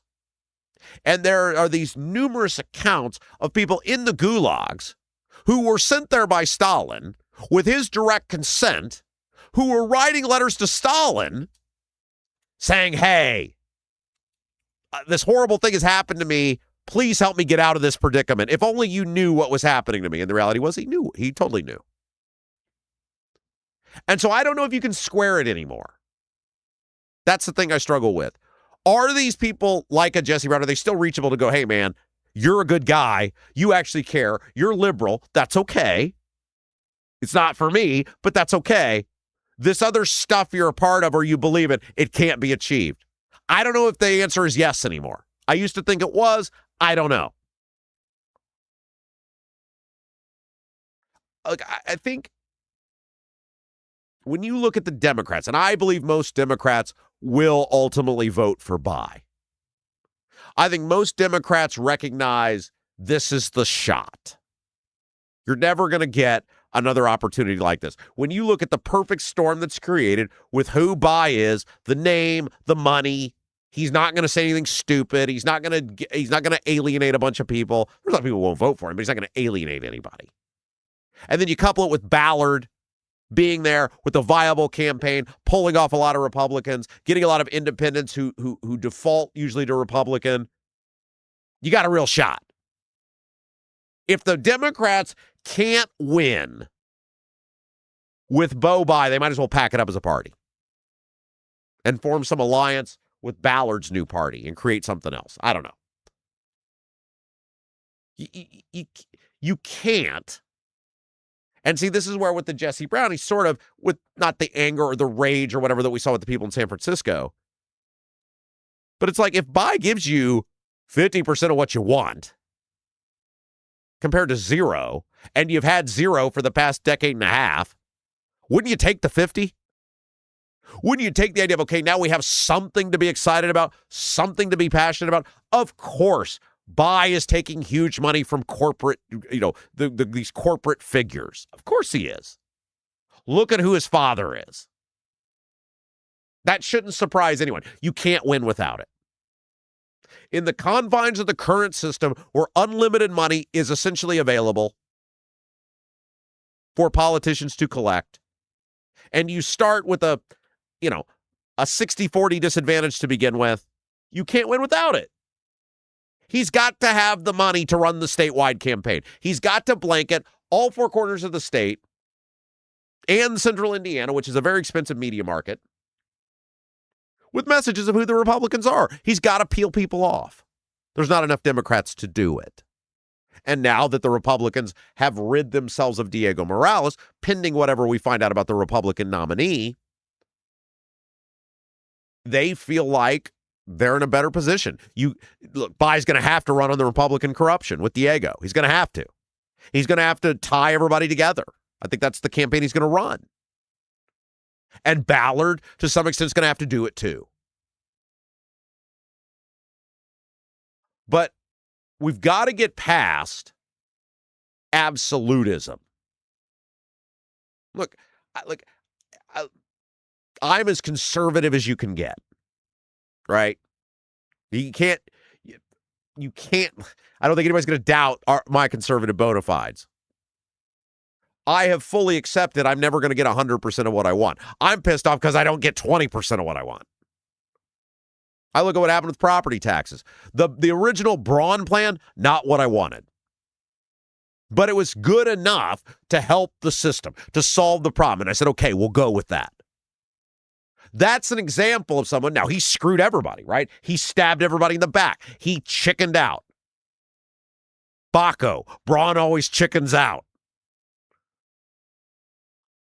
But the point was I was willing to accept, I don't know what you'd call it, maybe 50% of what I wanted, because the 50 was better than 0. We don't have that playing out anymore. It's absolutism, it's extremism on both sides, and the middle finds itself lost, which is where the Ballard stuff becomes interesting. We'll get into that tomorrow with Nathan Gotch, his campaign manager, in which everybody's always said, I hate both sides. Everybody says, I wish there was somebody good in the middle to vote for. Everybody says the parties don't represent me, but I feel forced into them. Okay, we're going to find out. We'll find out. So Michael Hicks, he is a columnist for the Indy Star. He's a Ball State professor. He's an economics professor. He had an interesting article about the data centers and the economics of the data centers. And I'm going to roll into that here in just a second. Before I do that, I want to tell you about our friend Gary Tedrow with Verity Mortgage. One of the biggest challenges homeowners face is coordinating the sale of their current home with the purchase of their next one. Gary Tedrow with Verity Mortgage helps Central Indiana families explore bridge loans and home equity solutions that may provide flexibility during that transition. Whether you're moving up, you're downsizing, or need to address your home's equity, Gary takes the time to understand your goals and walk you through your options. Visit loansbygary.homes to learn more. Loansbygary.homes. Gary Tedrow, Verity Mortgage, NMLS number 179207, equal housing lender. Okay, so I want to read you what Hicks wrote. And it's a long article. It's about a couple of different things with the data centers. He talks about how our workforce is not skilled up to handle the AI revolution. He talks about how we're missing the boat with that. But then he gets into the economics of the data centers. And I want to read you a little bit of what he wrote and then respond to it. He wrote, quote, the second reason why Indiana will fail to be a leader in AI, we have a broken tax system. AI infrastructure, primarily data centers, is a capital-intensive venture. That means data centers hire few, if any, workers on site for what may be hundreds of millions to several $billion in capital. That capital is in expensive buildings and infrastructure and computing equipment, also known as business personal property in the lexicon of taxation. Right. And this is what we've been talking about with data centers since really this became a huge thing where they start carving out these special tax benefits for them. My question is why? What are these data centers offering based on the current tax structure that I, as a Hoosier, would say it's a huge benefit for them to be there? We know what they are doing, which is huge amounts of natural resources, huge amounts of power that are making all of those more expensive for us. My question is, what am I getting out of them being here? Because as Hicks said, their major thing is the building and the value of the building, which is large, and the stuff that's in the building, which is also big. Okay. If they were paying their full freight on those things, then we got a ball game. Still would have major concerns about the power and the water, but now we got a ball game. The problem is they're not. Data centers have massive special property tax exemptions. So yeah, okay. $1 billion building for now pays 3%. Cool. Except it doesn't. Because oftentimes these data centers fall under 10-year personal property tax abatements or capital property tax abatements, the building itself. Too many types of abatements. There's too many tax incentives for rich guys. So the building itself. And for those of you who don't know, here's how an abatement works. Because a lot of times you'll hear people say, well, they don't pay any taxes. It's not true. An abatement tends to be a phased-in process. So if a building, a warehouse or whatever, gets a 10-year personal property, a 10-year real property tax abatement, what that means is they're going to pay 10% more every year until they pay their full freight. So year one, the property tax bill, let's say if you had, a million square, I'm just making up numbers here. Let's say you had a 1 million square foot building. Let's say the annual property tax bill was $3 million. Again, just totally making up numbers. They would pay 10% of that. So $300,000. And then the next year they'd pay 20, and then 30 and 40 until it phases up over 10 years to the full freight. The problem with the data centers is, one, they're getting that abatement, right? So it's going to take them, if you've got a $1 billion building, that $1 billion assessed building, let's say it paid the full 3%, that would be $30 million annually, but it's not. Because they have special abatements that are carved up for data centers that in some cases can take 20, 25 years or more for those full abatements to come online. They also often, through the IEDC, get full sales tax exemptions. So all the stuff they're buying, they don't pay sales tax on. Oh, they're going to have to buy all this. Nope. So that's a freebie. No benefit to the state or the community on that. And then the third thing is what they call personal property. That's the stuff in the buildings. It used to be, because any of you have owned businesses or own stuff know, there's what they call depreciation. Things are devalued, and there's a formula and a tabulation of this stuff over time by the government on your taxes. Well, it used to be in the state of Indiana, depreciation was capped at 30%. Thing depreciates. There's a percentage of value that the equipment has over time because it has wear, tear, whatever. State of Indiana used to say 30% is the stop. You can't depreciate beyond 30% of the value. So whatever the thing you buy is, you'll always pay 30% of the thing. They got rid of that. It's gone. In the Senate Bill 1, we talked about how the big winners in Senate Bill 1 were the big businesses. That's what we're talking about. They got rid of the floor.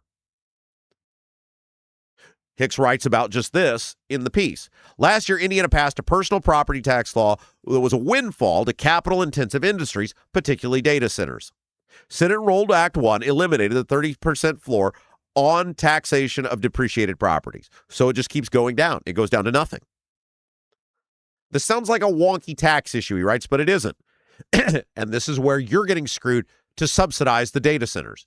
This is the problem with the tax policy.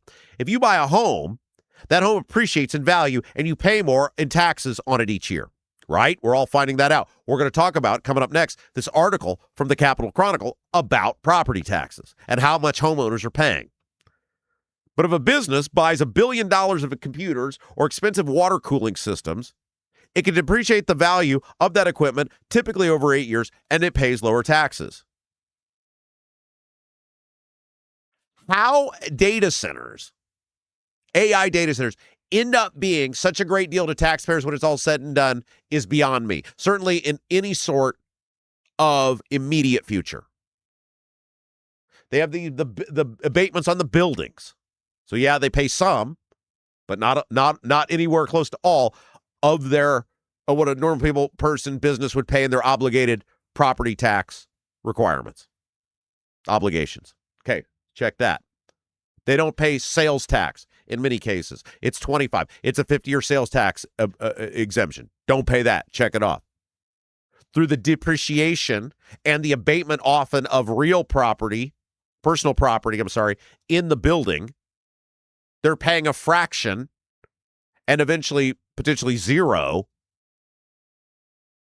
of the value of the stuff in the building. Where is the benefit? They don't hire people. They get the special exemption on the building. They don't pay the sales tax, and they get special stuff that eventually goes away on the stuff in the building. Where is the benefit? When does the money start rolling in?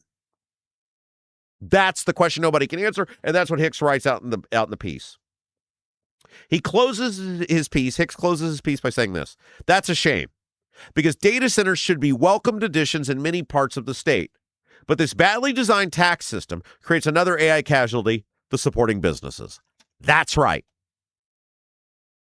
And this is why I've been pleading with our state legislature to get its act together and set the most basic of parameters around data centers. And those basic parameters have to start with, and it starts at the state because of the IEDC, with getting out of all the freebies. The data centers need us because of our access to natural resources far more than we need them. Stop giving away the farm. Stop giving away the farm to an industry that doesn't produce a clear value, long-term sustained value to the communities that they're entering and in some cases taking over. Hey, you guys got a leaky chimney? Water in the basement? Cracks around the exterior of your home? Bramwell Mackay Property Services and Consultants is your authority for chimney repair, tuck pointing, foundation repair, crawl space to basement conversions, basement waterproofing, and more. Bramwell Mackay doesn't offer quick patches. Their team of 40-year master masons and industry experts address the root cause and provide solutions that last lifetimes. Your home is one of your biggest investments. Treat it that way. Bramwell Mackay, BRAMWELLMCKAY, BramwellMackay.com, your masonry, foundation, and chimney specialist. All right, we'll take a break. When we come back, we'll get into this article in the Capital Chronicle about how much you are paying in property taxes, especially compared to some businesses. We'll take a break. Be back. You're watching Rob Kendall Show. Hi, I'm Lauren Wilson, Realtor with App Properties. I would love to get to know you. I know that buying and selling a home is a really big deal. You need a plan in place so you can succeed. And that's where I come in. If you are buying, let me help you find that perfect home. And if you are selling, let me help you find that perfect buyer. Look, we're all Rob Kendall Show fans here. That's why I'd love to get to know you. I'm Lauren Wilson, Realtor with App Properties, an Army veteran and a Hoosier through and through. Call me at 317-590-2290, 317-590-2290. Do you have a dog but don't have a fenced-in yard? Your HOA won't allow a fence? Worried about having to watch your furry friend anytime you go outside? Avoid the blazing hot summers and freezing cold winters with All-American Dog Fence. All-American Dog Fence is the cost-effective, easy-to-use, in-ground fence system to keep your dog secure and give you peace of mind anytime they're outside. All-American Dog Fence backs their Pet Stop products with a lifetime warranty. Call or text All-American Dog Fence at 317-862-6606 or visit their website at allamericandogfence.com. Mention the Rob Kendall Show and get $200 off a new installation. Buying a home or thinking about refinancing? Work with someone local who understands the central Indiana market. Gary Tedrow with Verity Mortgage helps homebuyers and homeowners explore options for purchasing, refinancing, or even consolidating higher interest debt through their mortgage. Gary's approach is simple, clear advice, and personalized guidance so you can make confident decisions. Visit loansbygary.homes to learn more or get started today. You've got nothing to lose but dollars on your mortgage payment. So call for a free, no-obligation quote, 317-695-5179. Gary Tedrow, NMLS number 179207 with Verity Mortgage, NMLS number 70345, an equal housing opportunity lender.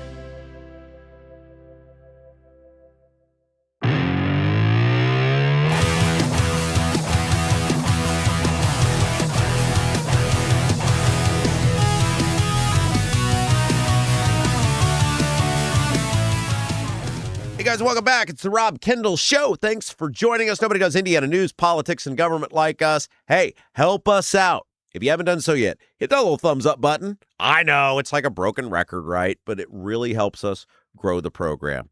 That is a small thing that really helps us grow. We call it like, share, and subscribe. You know the drill.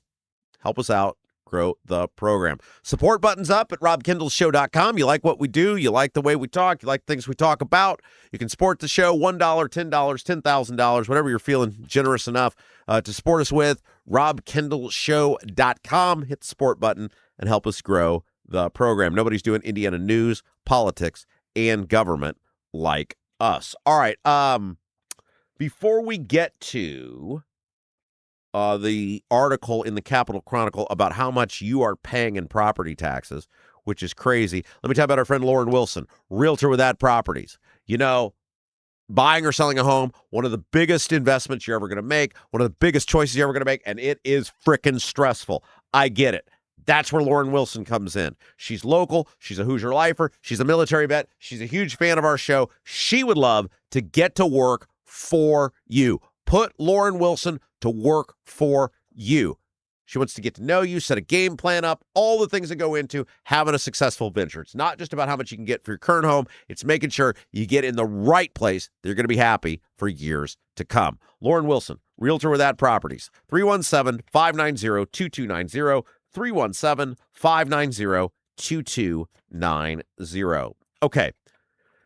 So the Capitol Chronicle had an article, and this was very interesting, about how much property taxes are going up collectively and what percentage of that burden are homeowners. And every time I read one of these articles, you realize how broken beyond words the property tax system is.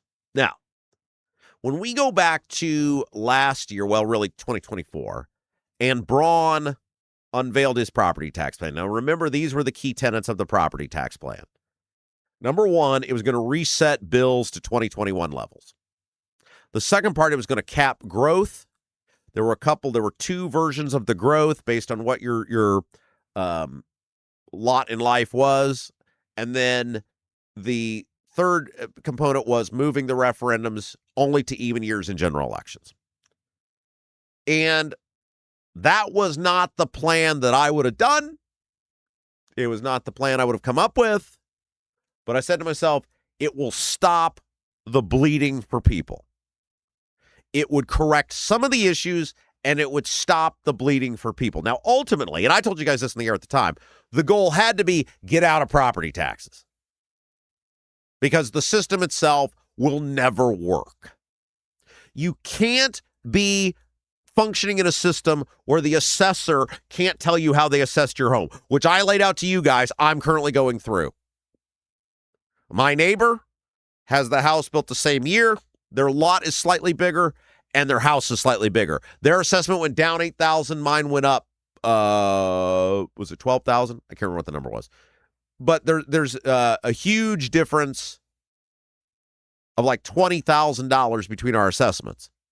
And I called the assessor's office and said, can you just explain to me, because our houses have almost always been assessed pretty much the same way. Theirs went down, mine went up. Nope.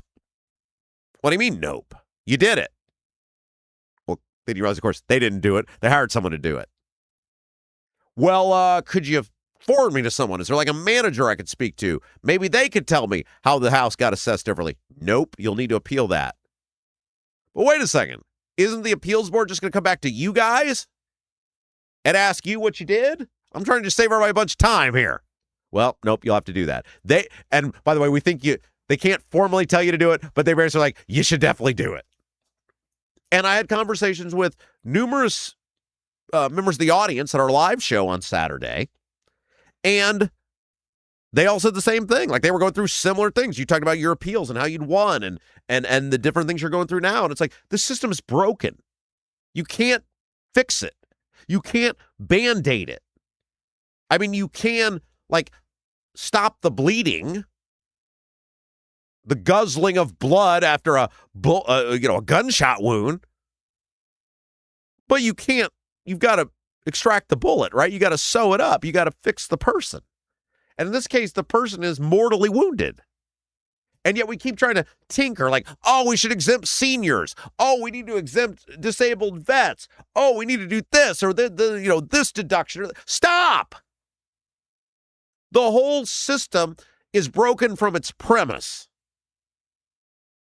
And the premise is when the assessor who does the assessing can't tell you how they assess the property to get the number, what are we doing?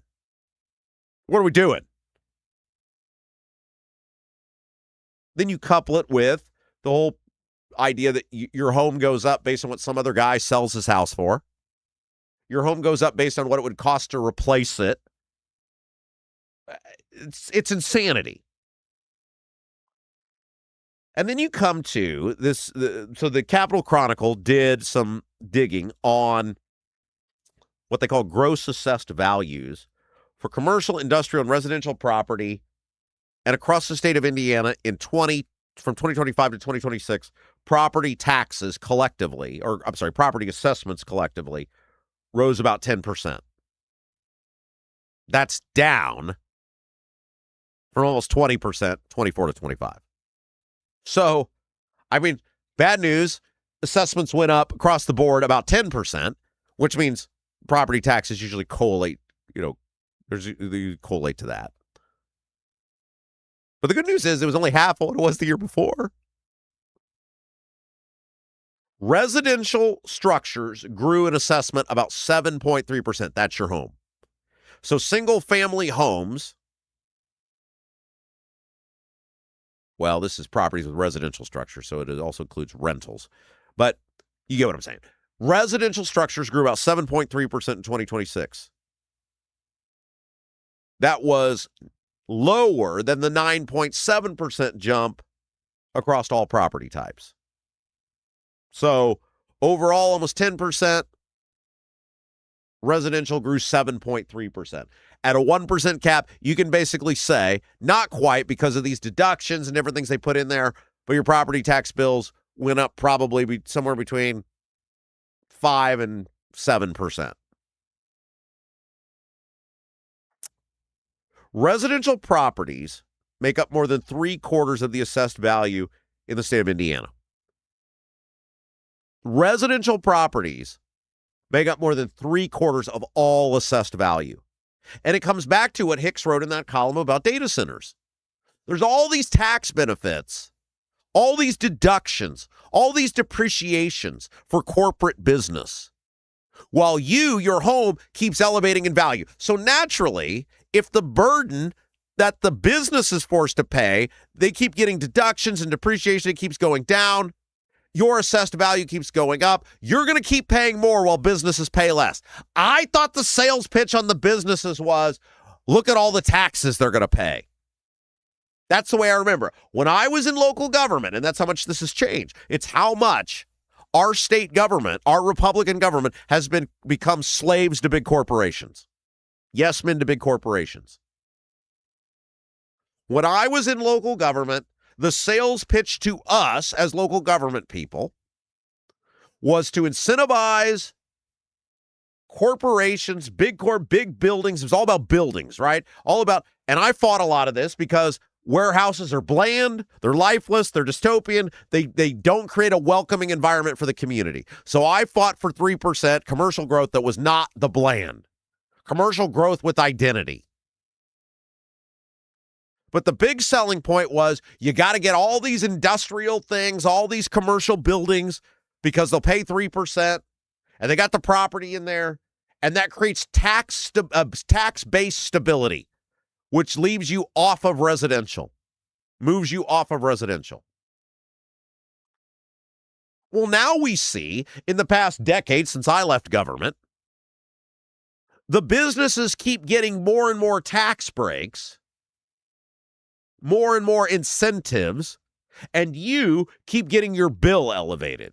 I mean, we've laid out this $300 deduction, capped at $300, less for a lot of people, just gets wiped out by assessments. With most people within 2 to 3 years, any deduction they got is wiped out, and you're back to square one. You've got residential assessments making up 3/4 of assessment in the state of Indiana. How is that possible when all these buildings are being built, all these gigantic warehouses, these life science facilities, these data centers? How is it possible that all this beautiful, pristine farmland is being plowed over, and yet residential remains the overwhelmingly dominant portion of assessed value in our state? Something doesn't compute there. $548 billion for residential, $120 billion for commercial, $54 billion for industrial. Residential is triple. It's more than triple. Commercial and industrial combined. How is that possible? It seems like these buildings are everywhere. And the answer goes back to conversation we had with Matt Gentry, Mayor of Lebanon, last week, 2 weeks ago, whatever it was now, about how screwed up the actual assessments are on commercial and industrial because of the lack of comparisons. The ability of things to compare them to. When they assess your house, unlike mine, where they don't know how they assess my house, but for most people, they'll say, this house next to you sold for blah, blah, blah. Now your house is worth that because it's a comparable house. It's harder to do with commercial and industrial because those buildings don't sell very often. So they get essentially a break. They don't get the increase based on what residential homes do, properties do. It's a rigged system, guys. It's a rigged system, totally on the side of the business. And when we talk about, going back to the segment we had to start the day, why people, especially Democrats, have a more and more negative view of capitalism because of stuff like this. When people see, in a true capitalistic society, hey, you want to buy farmland, you want to build your business, as long as it doesn't endanger or devalue the properties around you, you go for it. You pay taxes for it. There's a price for it. The problem is there isn't a price for it because there's special breaks, there's special carve-outs, there's special incentives that these businesses get to grow their profits, all the while automating their services, which they're incentivized to do. Again, the deductions, the depreciation of the equipment they'll use to automate their business, which will eliminate jobs. And people look at that and they go, that doesn't work for me. The rich guy keeps getting richer. Not only does the rich guy keep getting richer, he gets essentially paid by the government to get richer, and I lost a job. Well, why would that system work for anyone? That's not real capitalism. That's the problem. That's a bastardized, warped, manipulated version in which, there are investments and it grows profit, but it does so with the incentivization, the backing of the government. The backing of the government for the rich guy that doesn't back us. And so people, instead of saying, hey, there's got to be a better way, they just turn to socialism and go, well, they're offering me this, and I don't got to work for that. You can't blame people, the uninformed, for going to something that looks better when you have screwed up the opportunity to give them the thing that works and make it work. I think about the industry that I've spent my life in. Look at what's happened to radio. It's over. It's over. These giant corporations with the express written consent and laws that made it easier by the government, who also take advantage of massive corporate tax breaks, bought all the once mom and pop radio stations that were serving their communities, that were doing things that added value to the places where the radio station was housed. They made them bland vanilla cookie cutter stations. They fired almost everybody in the buildings. They automated everything.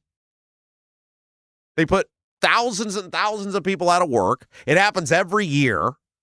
They raise the cost of benefits, if you can even get them anymore, because it all becomes about a bottom line, which is incentivized by the government. And people look around and go, why would that work for me? Why would I be in favor of that? I lost my job because of specific laws and incentives given by the government. Nobody's going to be for that. No rational person is going to support that.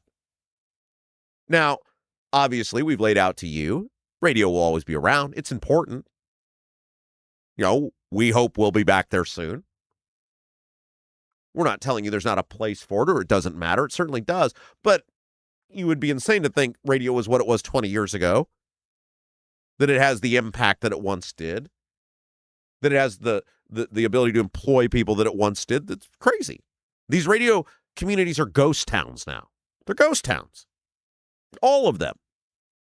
You wander through the halls. I spent basically 5 years wandering through the halls without seeing hardly anyone through various owners. I mean, there was a point where I went almost 2 years and I might see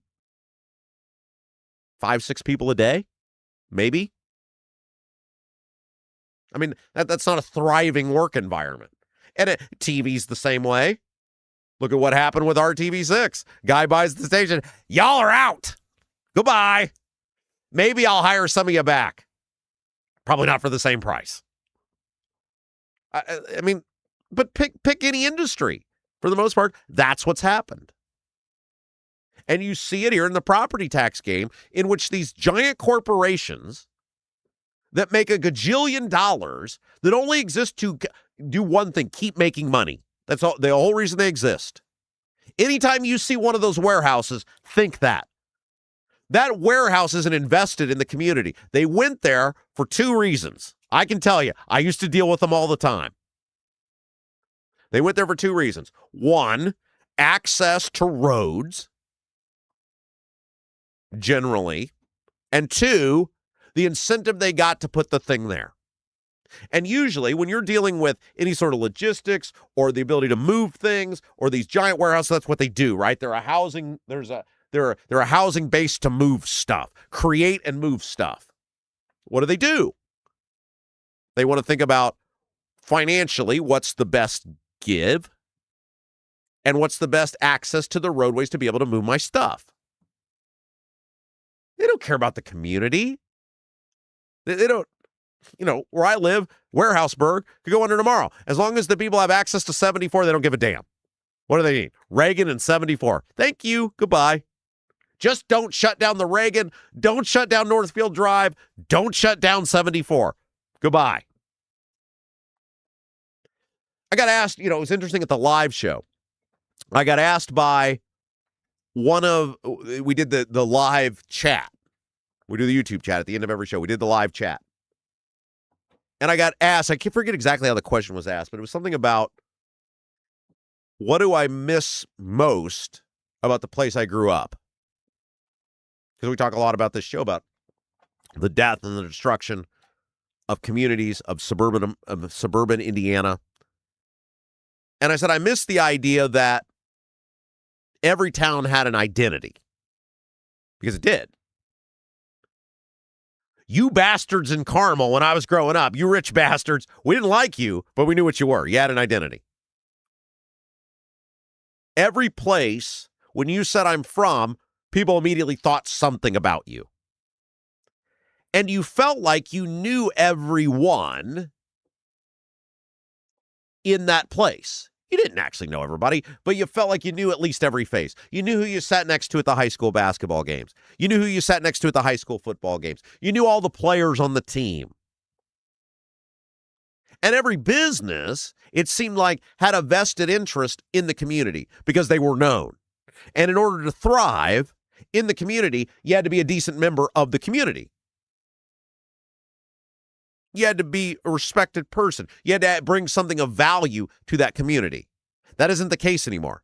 Those warehouses, they bring nothing of value other than the taxes they pay. They bring nothing of value. Most of the jobs go to people who don't live in the community. Like, you're naive if you think that a giant warehouse, most of the people live in your community. They don't. And that is what we are now. And I try not to be some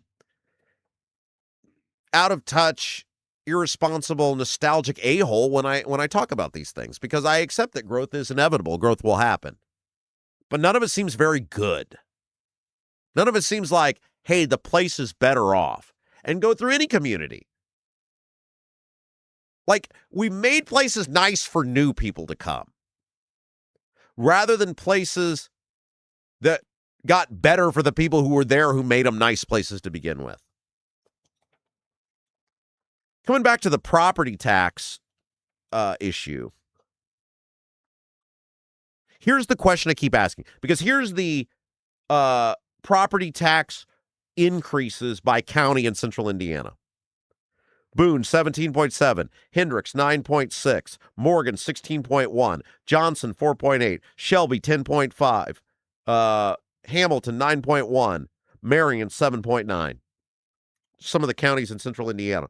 The highest increase county in the state, 29.4% Decatur County. It's the western border of the state.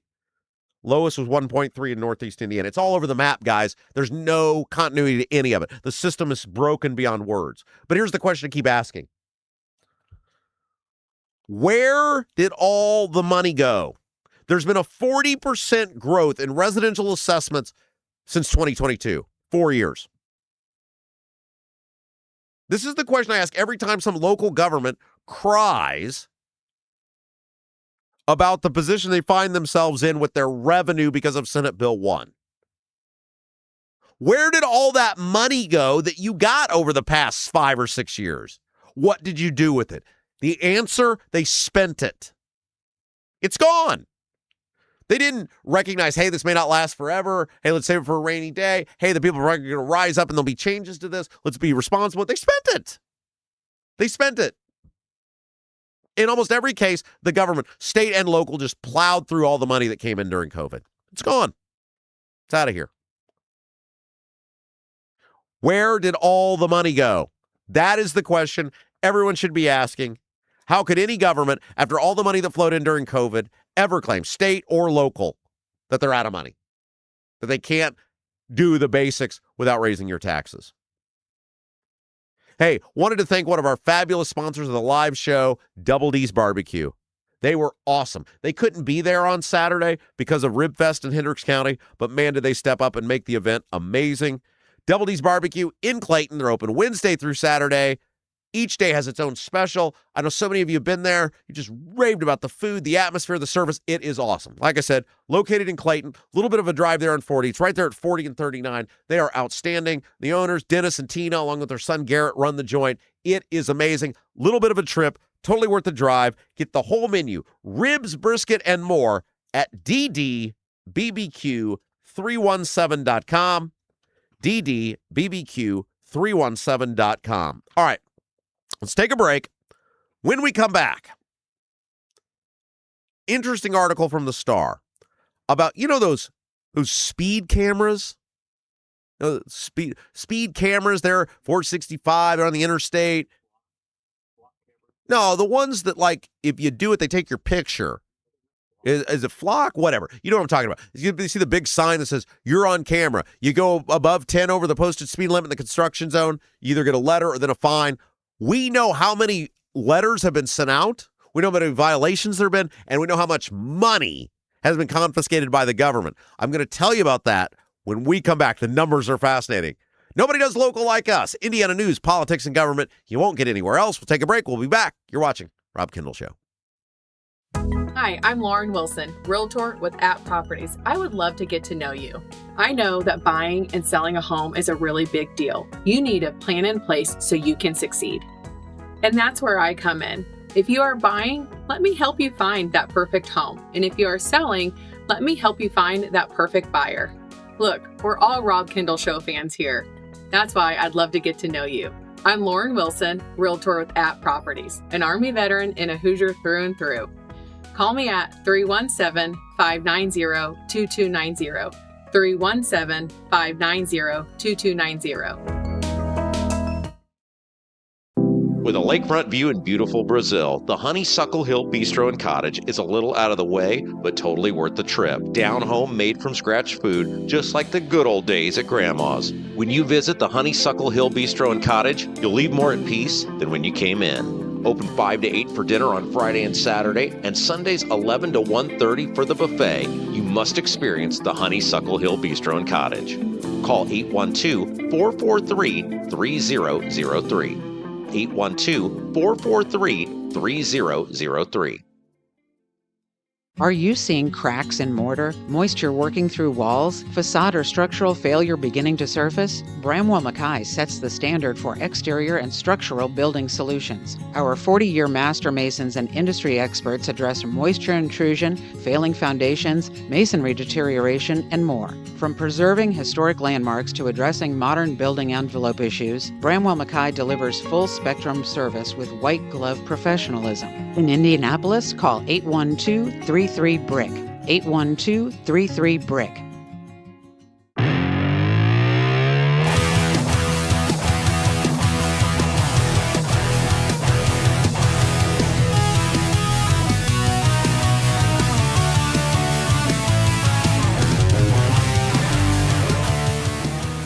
Hey guys, welcome back. It's the Rob Kendall Show. Thanks for joining us. A couple of reminders. Hit the thumbs up button, like the feed if you enjoy what we're doing. It really helps us grow. Tomorrow, Nathan Gotch is going to be with us. He's the leader of Greg Ballard's campaign, the manager, I guess you'd call him. He's the guy, the architect, who's put everything together. They have a final signature count that they have turned in or are in the process of turning in. Tomorrow's their last day to turn them all in. And he will be with us to reveal that final number. And then we're also going to talk about how did they do it? Because nothing like this has ever been done in the history of Indiana politics before. And so how did they do it? And now what happens? Because look, if Greg Ballard doesn't get at least 10% of the vote this fall, this will all be a colossal waste of time. The whole premise of this has to be not just Ballard trying to win, but to be able to create a lasting impact on politics and government in this state and try to get some more accountable, more measured, more appropriate government. And the only way he's really going to be able to do that is create that third party with the primary ballot access. So Nathan will be with us tomorrow to talk about, and I know the number, it's staggering. I'm not going to give it to you today. It's staggering, guys. The amount of signatures these guys have been able to acquire. And it's unbelievable. And we should all be cheering for them. Jason, do you want to go ahead and play when we come back the video from the show? So, okay, for those of you who couldn't make it to the show, Jason put together a little montage of just a couple fun little snippets off of the show that we'll play for you guys to be able to watch. I know many of you wanted to come, couldn't come. It was a blast, guys. Great crowd, fired up crowd. The Mad Hatter people were just thrilled to death with the total. We outsold Stormy Daniels, which is great. No matter what I do in life, I can always say I outsold Stormy Daniels at an event. And as I actually opened the event up with, I said, look, guys, if you'd have told me 20 years ago, Rob, you're going to play the same venue as Stormy Daniels, and more people are going to pay to see you than her, I'd have been like, what the hell am I doing with my life? It sounds really fun and sexy. And it didn't exactly turn out the way I would have envisioned it if you'd have told me that. But anyway, so we're going to play a little bit of that, just a fun little, hey, here's 3 minutes of what you guys missed in case you couldn't make it out. Telling some fun anecdotes, telling some stories about getting in radio, some things that impacted me, talking about, some I learned from Rush Limbaugh, some other advice I got in the radio business. And anyway, so we'll play some of that for you guys, for those of you who couldn't make it out, just as a fun little, here's what you missed. And then maybe it'll inspire you if we do another one. They want us back in November. I said, oh, probably. I don't know. It's up to Jason. See if he wants to do it or not. But thanks to everybody who came to our show. It was so great to meet so many of you. It was so great to visit after the show with many of you. Some of you brought gifts, which were just amazing. So we'll talk about all that before we get into the live chat. And we're on hour 3. I'll tell you about hour 3 here in just a minute. But before we do that, don't forget one of our fabulous sponsors. They've been with us from the beginning, Bramwell Mackay. You got a masonry color mismatch, previous repair catching your eye, not happy with the brick color on your home and ready for a total makeover? Bramwell Mackay Property Services and Consultants offer specialized masonry standing, recut, and recoloring. Whether you want to seamlessly blend repairs or completely transform your home's exterior, you want to build something new, Bramwell Mackay's 40-year master masons design and construct custom patios, sidewalks, outdoor summer kitchens, archways, entryways, and more. Bramwell Mackay, beauty built to endure, BRAMWELLMCKAY.com, BramwellMackay.com. All right, Also a reminder, and we tried to thank every one of our sponsors that have been just so good to us, the live show. Advertising here at works, guys. Ask any of our sponsors. If you got a business, if you own a business, if you run a business, if you know somebody in charge of a business, send them our way. I'd love to get an opportunity to sit down to talk with them about what they do, about how to make that work for them, put our services to work for them. It's pretty simple. Just send me an email. sales@robkendallshow.com. sales@robkendallshow.com. And I'll get back to you. Let's figure out a way to make our business work for you. All right. Tickets. So you guys know last year they started this, I guess they call it a pilot program. I don't know. I don't even know if that's what it's called anymore. It's here to stay. But it is these speed cameras, these cameras in construction zones with devices on them that measure how fast you're going. And in the construction zone, you have the ability to go. I think we need to take one more break before the end of the show, right? Okay, yeah, just making sure. You have the ability to go up to 10 miles an hour over the posted speed limit. And if you go over 10 miles an hour, then you are in violation. And there's cameras that measure them, etc. And from the beginning, I said, okay, this is not a horrible idea because we all want to protect our construction workers. People are just out doing their jobs. And there's a lot of people who go way too fast in the speed zone, in the construction zones. So on its surface, I don't have a problem with it. I said, here's the issues I have. One, it's going to become a revenue generator for the state. And if you look at where the money goes, it goes to the general fund, which is whatever the hell the state wants to do with it fund. So I was right about that. They're using it as a revenue generator. We'll tell you how much they've generated here in a second. The other issues I had is I said, I think inadvertently you're going to create safety hazards because there's a lot of people like me who get uber paranoid anytime there's any rule to be followed. And I try to go the actual speed limit, even though you can go up to 10 over. And I'll get to that, why that is in a second. But then you have a lot of people who are just continuing to, even if they're pushing, even if they're inside the 10, somebody going 10 miles an hour faster than you in a confined area, it's one thing to do it on the highway. You're in the a proper right lane, they're in the left lane, hey, whatever. But when you're in a confined area with tight lanes and construction, and you got some guy going 10 miles an hour faster than you, that creates its own safety hazard. And I've seen that happen numerous times where I'm following the law, and yet I feel like a safety hazard is being created which would not have existed otherwise. The other part of it is, and the question that I've had, is what if your speedometer doesn't sync up to their speedometer? Like, I'm paranoid about that. Okay, my speedometer says I'm going 53.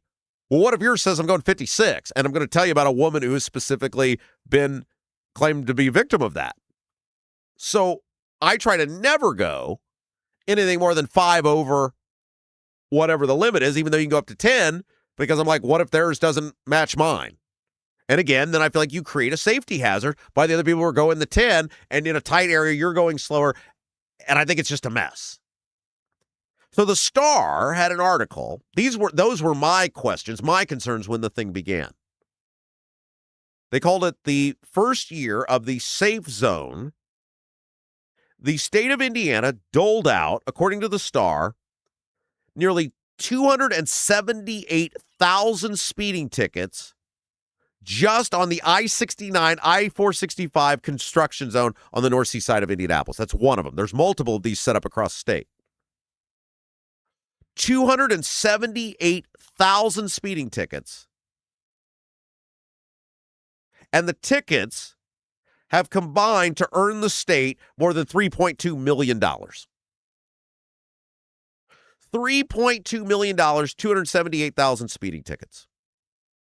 Which, again, the state can use that money for whatever it wants. Now, I had said, look, prove to me you're serious with the money. Use it for road-specific projects. Don't just give it out in the slush fund. They're not doing that. There were an average of 1,300 violations a day. Guys, we're talking a relatively small area. 1,300 violations a day. The most occurred on Friday, June the 27th, 2025, in which they accounted for 4,566 violations. I don't know what was happening on June the 27th, but that's a lot of speeding tickets, speeding violations. 278,000. The most was, it's an average of 1,300 a day. The most was 4,566 violations on June the 27th. In one instance, the speed camera caught 22 people speeding in less than a minute. That's wild. Now, just a reminder, not all the violations result in immediate fines.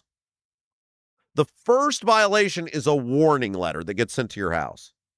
The second violation is a $75 ticket, and 3 times or more is a $150 ticket.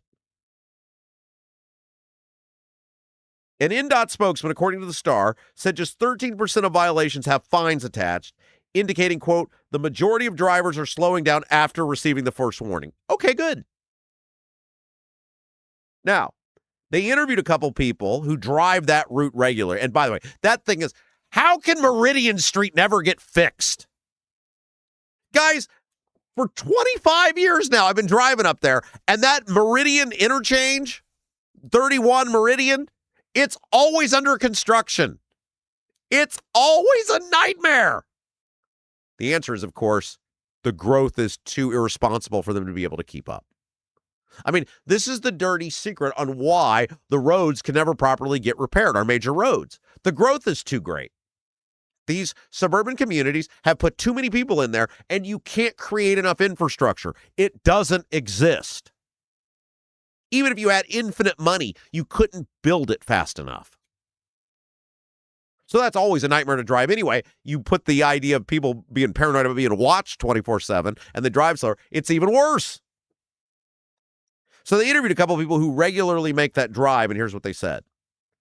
One guy said, quote, if I'm going 45 miles an hour and everyone else is going 70 plus miles per hour, that's an accident waiting to happen. That's been my point. I feel like there is a safety hazard that would not exist to the motorist if the speed trap, the speed camera wasn't in place. The law-abiding motorist. One woman said the other thing I've been saying, which is, how does the odometer match theirs? Now, this woman has gotten multiple of these tickets, and she claims that who knows, right?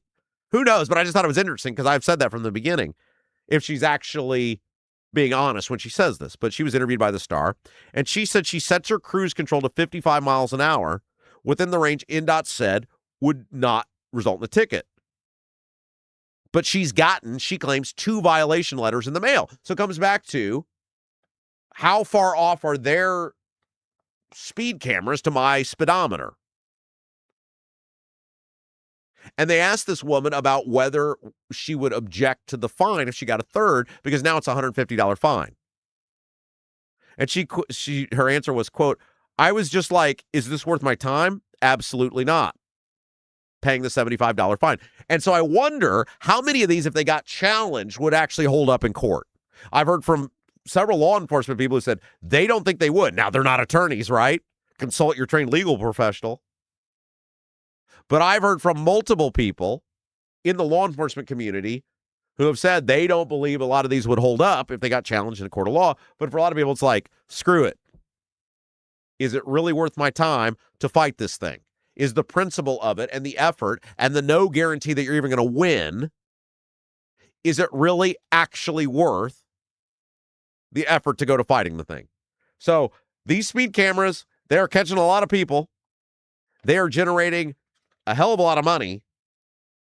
And I wish that money was actually going to some sort of guaranteed road deal rather than just, hey, it's going to the general fund, because then it really comes off as a money grab rather than actually fixing issues that are important to our state. Hey, Lauren Wilson, realtor with Ad Properties. She's been with us since the beginning. She's fabulous. If you're thinking about buying or selling your home, Lauren Wilson, realtor with Ad Properties, she's the person you got to call. She's local. She's a veteran. She's a Hoosier lifer. She would love the opportunity to get to meet and to welcome you and your family to her world, to her getting to fight for you world. She'd love the opportunity to get to know what you guys want to do, figure out what your goals are, because there's so much at play here. It's not just getting the most out of your house. Where are you going to go? And where you're going to, more important in many cases than where you're coming from. You need a pro. You need a fighter. You need an opportunity to put somebody on your side who's going to get the most amount out of your house, but also put you in a place you'll be happy for years. Lauren Wilson, realtor with At Properties. 317-590-2290. 317-590-2290. All right. So we've got the little snippet. Guys, stick around for this. We'll take a break, and then out of the break, so it's by the way, our third hour. We're in the third hour. Time flies. We're in the third hour thanks to John Rust. He makes our third hour possible. We couldn't do it without him. Thank you to you, John Rust. You are awesome. John was at our event on Saturday. He's such a blessing. And I know many of you he brought the bus. I think he brought the bus. No, he didn't bring the bus. He brought the bus. No, I'm sorry. He brought the bus to the Defenders of Liberty thing the other night. I get those two events confused. My cognitive thinking is slipping. Yes, thank you, Jason. But man, we can't thank John enough for all he's done for us. Third hour, you guys enjoy every day, brought to you by John Russ. So here's what we'll do. We'll take a break. When we come back, we'll give you it's about 3 minutes of the live event, a little snippet of what you missed, some great life advice I got over the years, things that I earned. We didn't put a ton of time into this just because we're in the weekend. Right. So anyway, and then we'll have Jason will be here with the best YouTube chat of the day. YouTube chats of the day brought to you by Black Sheep Plumbing. We got so much to get to, guys. Don't go anywhere. We'll be back. You're watching Rob Kendall Show. Do you have a dog but don't have a fenced-in yard? Your HOA won't allow a fence? Worried about having to watch your furry friend anytime you go outside? Avoid the blazing hot summers and freezing cold winters with All-American Dog Fence. All-American Dog Fence is the cost-effective, easy-to-use, in-ground fence system to keep your dog secure and give you peace of mind anytime they're outside. All-American Dog Fence backs their Pet Stop products with a lifetime warranty. Call or text All-American Dog Fence at 317-862-6606 or visit their website at allamericandogfence.com. Mention The Rob Kendall Show and get $200 off a new installation. Right now, everything's expensive. That includes things you need around the house. If your water heater, water softener, or well pump goes out, or even if your toilet stops working, you could be looking at a major expense. Don't let your next call to a plumber break the bank. Call John at Black Sheep Plumbing. John is a Hoosier lifer who takes pride in and stands behind his work. That's why all basic services and repairs with Black Sheep Plumbing come with a 2-year parts and labor guarantee, with water heaters having a 6-year parts and tank guarantee. Call or text Black Sheep Plumbing for all your needs today and speak directly with John, the owner. 765-315-7558. That's Black Sheep Plumbing at 765-315-7558. Buying a home or thinking about refinancing? Work with someone local who understands the central Indiana market. Gary Tedrow with Verity Mortgage helps homebuyers and homeowners explore options for purchasing, refinancing, or even consolidating higher interest debt through their mortgage. Gary's approach is simple, clear advice, and personalized guidance, so you can make confident decisions. Visit loansbygary.homes to learn more or get started today. You've got nothing to lose but dollars on your mortgage payment. So call for a free, no-obligation quote, 317-695-5179. Gary Tedrow, NMLS number 179207 with Verity Mortgage, NMLS number 70345, an equal housing opportunity lender.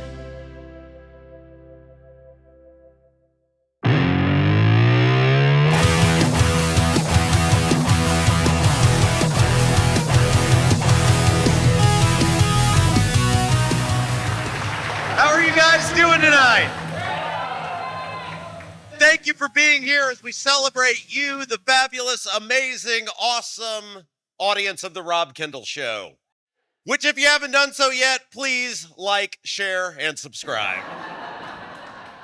Tonight is about you guys, our opportunity to say thank you to each and every one of you who have made the past 17 weeks and 84 episodes. Absolutely amazing. You guys are incredible. All right, so I want to start with some breaking news. We have made history here tonight. You guys helped me sell more tickets than Stormy Daniels. Every time we ask you to step up, you do. And that's what tonight is about, our opportunity to give back to you, to show our gratitude. Because you guys are the most amazing audience in the entire world, and the influence, and this is the key, the influence that the Rob Kendall Show audience is having, I can't even begin to express it to you, and I'm going to give you a couple examples of it tonight. In radio, in television, in all forms of media, we have a saying. Plagiarism is the greatest form of flattery. Everybody steals from everybody else. Every person you watch on TV, on radio, they've all gotten something from someone else. And when you hear me every day, when you watch me every day, a big part of that was what I was blessed to learn from Jay Baker. And he gave me great advice, 18, 19 years old, about how to do the business, about how to broadcast, about how to communicate. But he also taught me a lot about life. And one of the things that he taught me about life, and it has stayed with me my entire life, whether it was radio, politics, whatever it is. He said, Rob, he says, this business makes a lot of people miserable.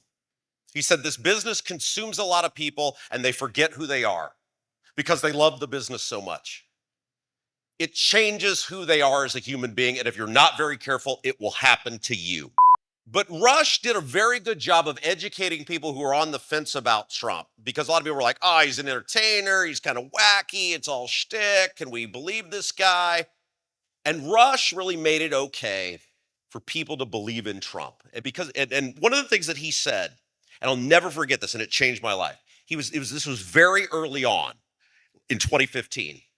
And he was talking about Trump's ascension, and he was talking about how he was doing so well. And he said, the media didn't make Trump. The media can't break Trump. The only person who can break Trump is Trump, and if Trump breaks his bond with the audience. And I said to myself, I said, if you just can capture that same sentiment, if your audience knows wherever you go, whatever you're doing, it's not about you, it's about them, then the same premise is true. The platform didn't make you. The platform can't break you. Yeah, that was our live show. A little snippet from Saturday night. What a great crowd. You guys were awesome. We had so much fun doing that. Look, those live shows were a lot of work, but totally worth it. I'm glad we did it.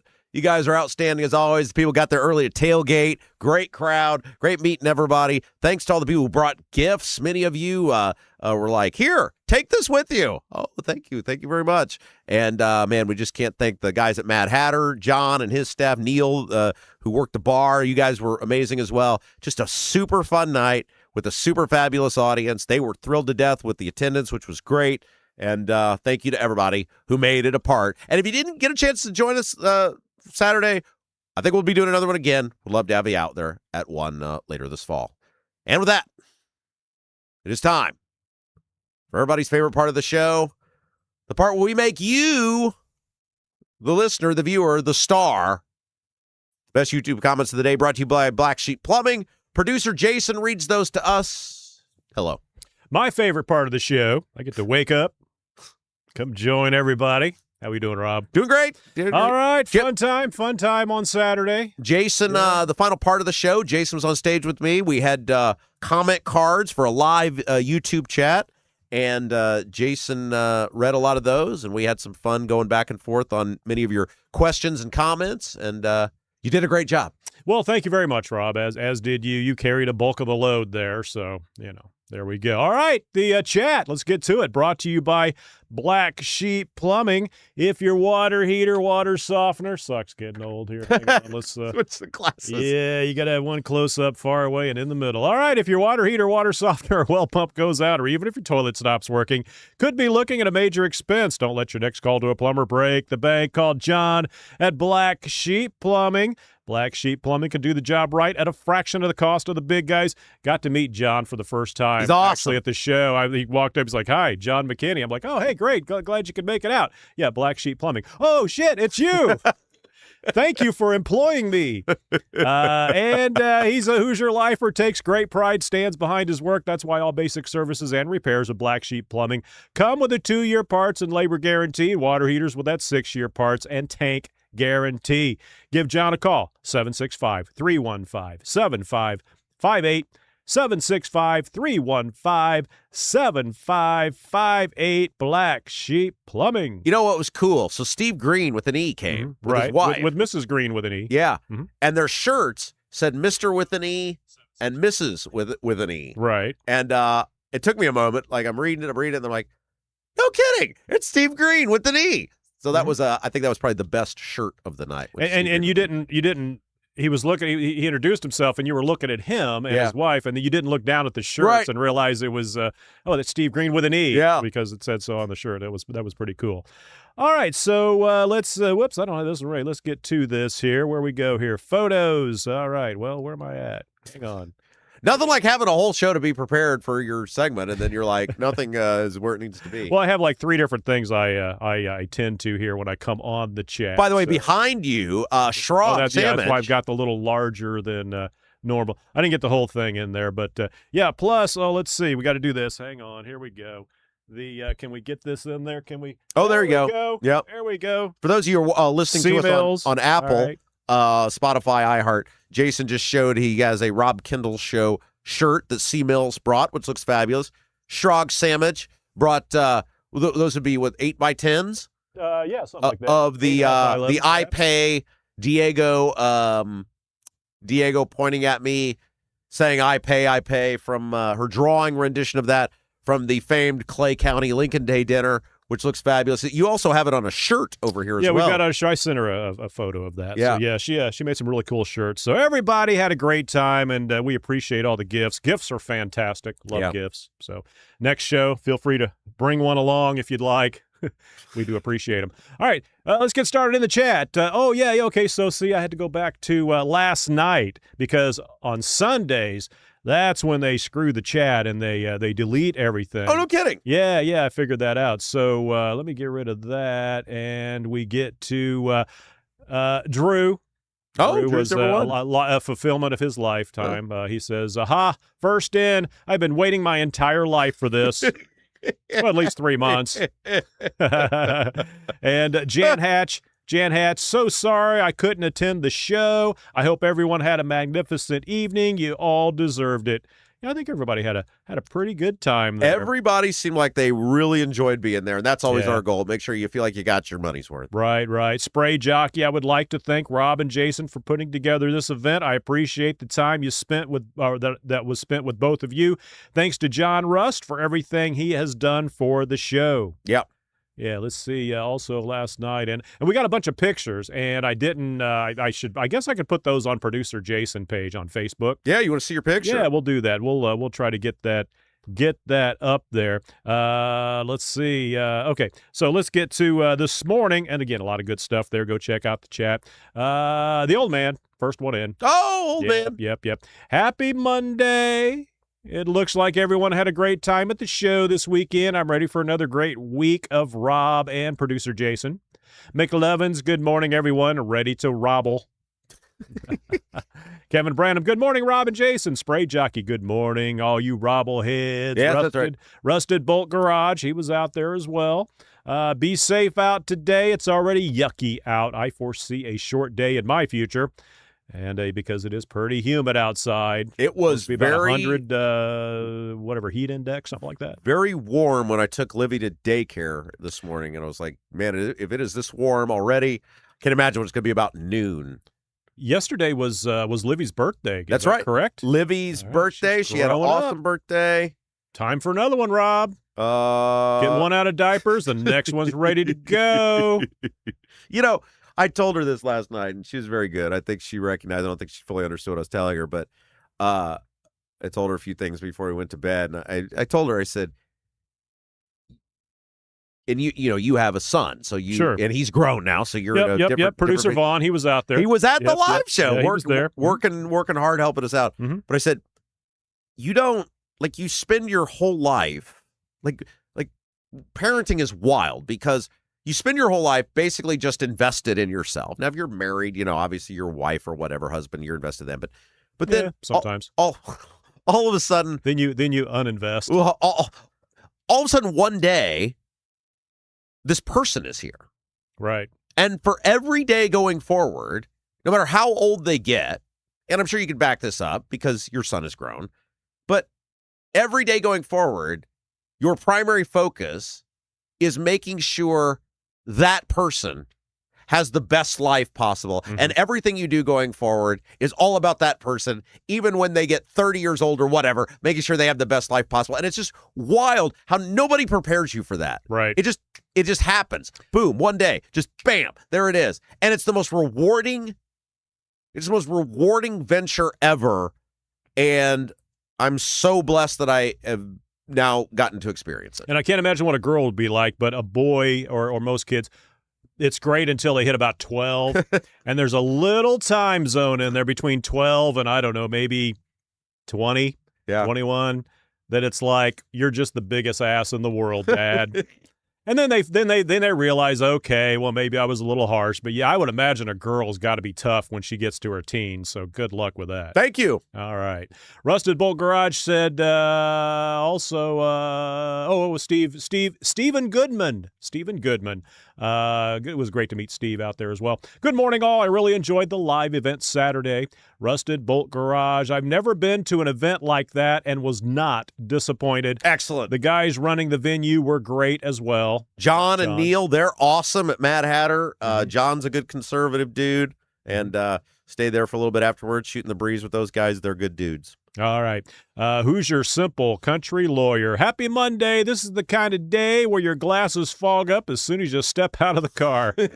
Yeah, I never have to used to have to worry about that, but these days, yes, I do. Steve Green with an E. It was awesome to see all of you at the show. What a night. Haven't been out that late since cars had trunks big enough to sneak 8 people into the drive-in movie. All right, Debbie Holcomb. Good morning, Robbleheads.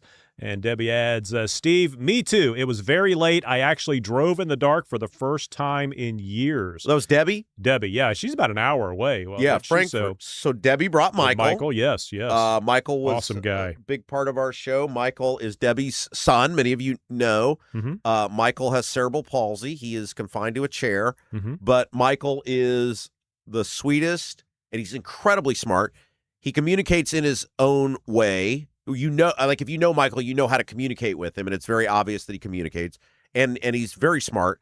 And Michael is just a massive inspiration to me. I love Michael. It was so great that Michael was able to be there with us, and I was able to celebrate him and just love Michael so much. He's just awesome. And they got me a shirt that says "I love Michael" on the front of it. Oh. And then on the back, it's a photo of me and Michael together. Oh, cool. Yeah, it was awesome. Oh, I didn't see that. Yeah, it was awesome. You have to bring that in, hold it up. Yeah. Okay. It was great. Listener Dave, I didn't make it to the show on Saturday. It's a long drive from Putnam County. Yes, it is. It is. But I did support Double D's at the Hendricks County Rib Fest. There you go. That's the Support way the to sponsors. do it. We're all for that. That's not a problem. We missed you, but that was a good runner-up right there.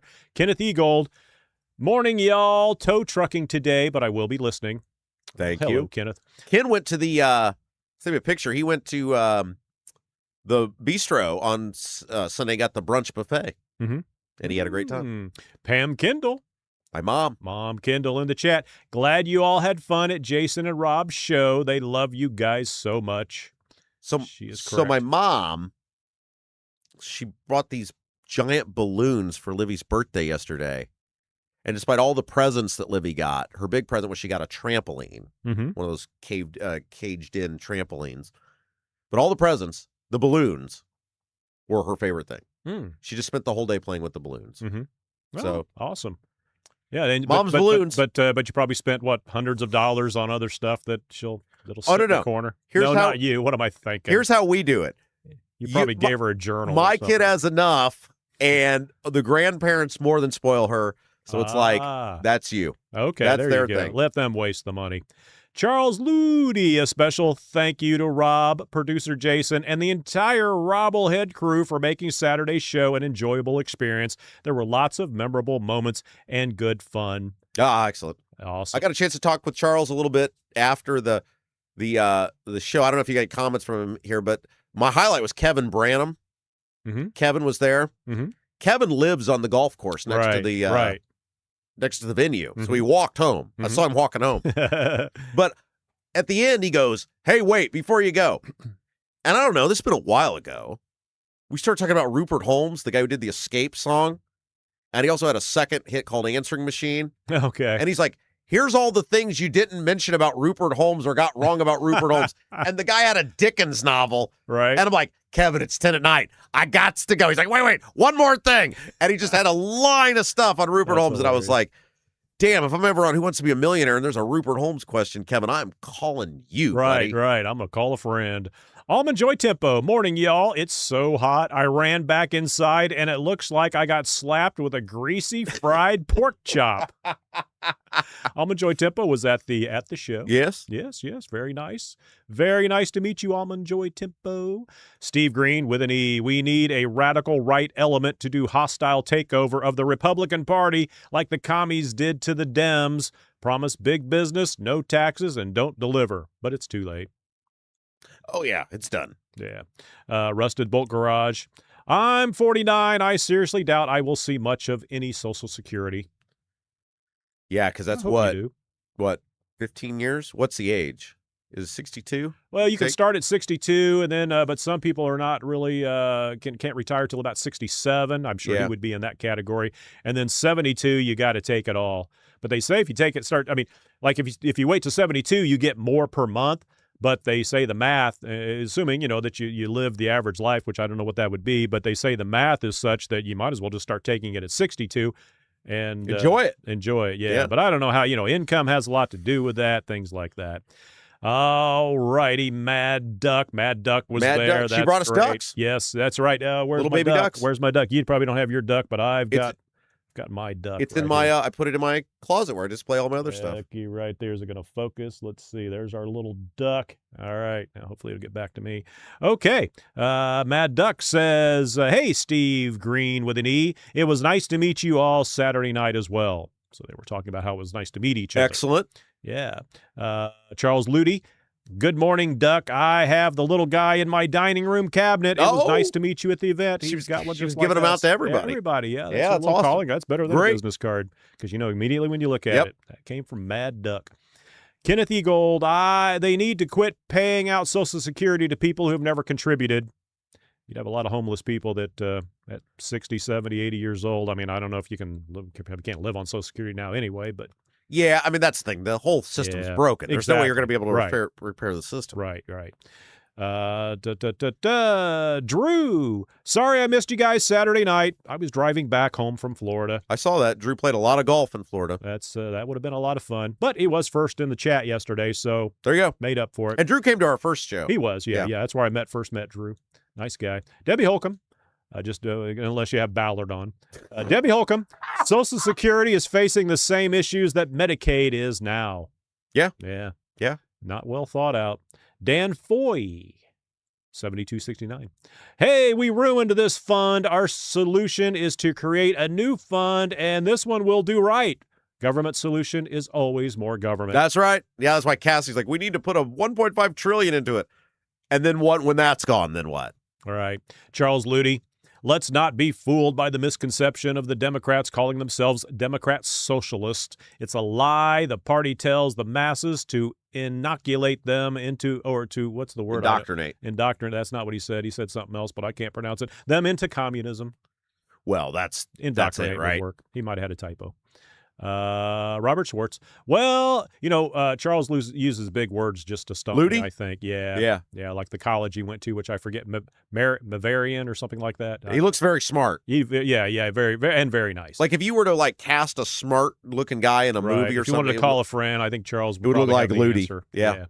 Robert Schwartz. Well, what may play in New York or in Washington State may not play as well here or Kentucky or even Illinois. Well, Southern Illinois anyway.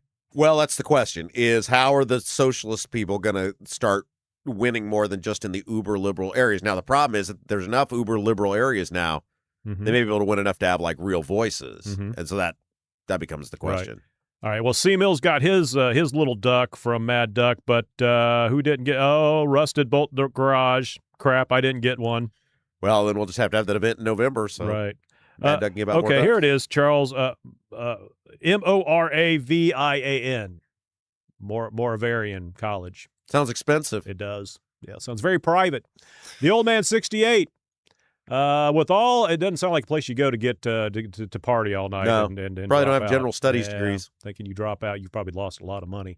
Let's see. The old man 68. With all the communist/socialist professors in universities all across the country, it's infiltrating in more places than just New York or California. Public schools are just as bad.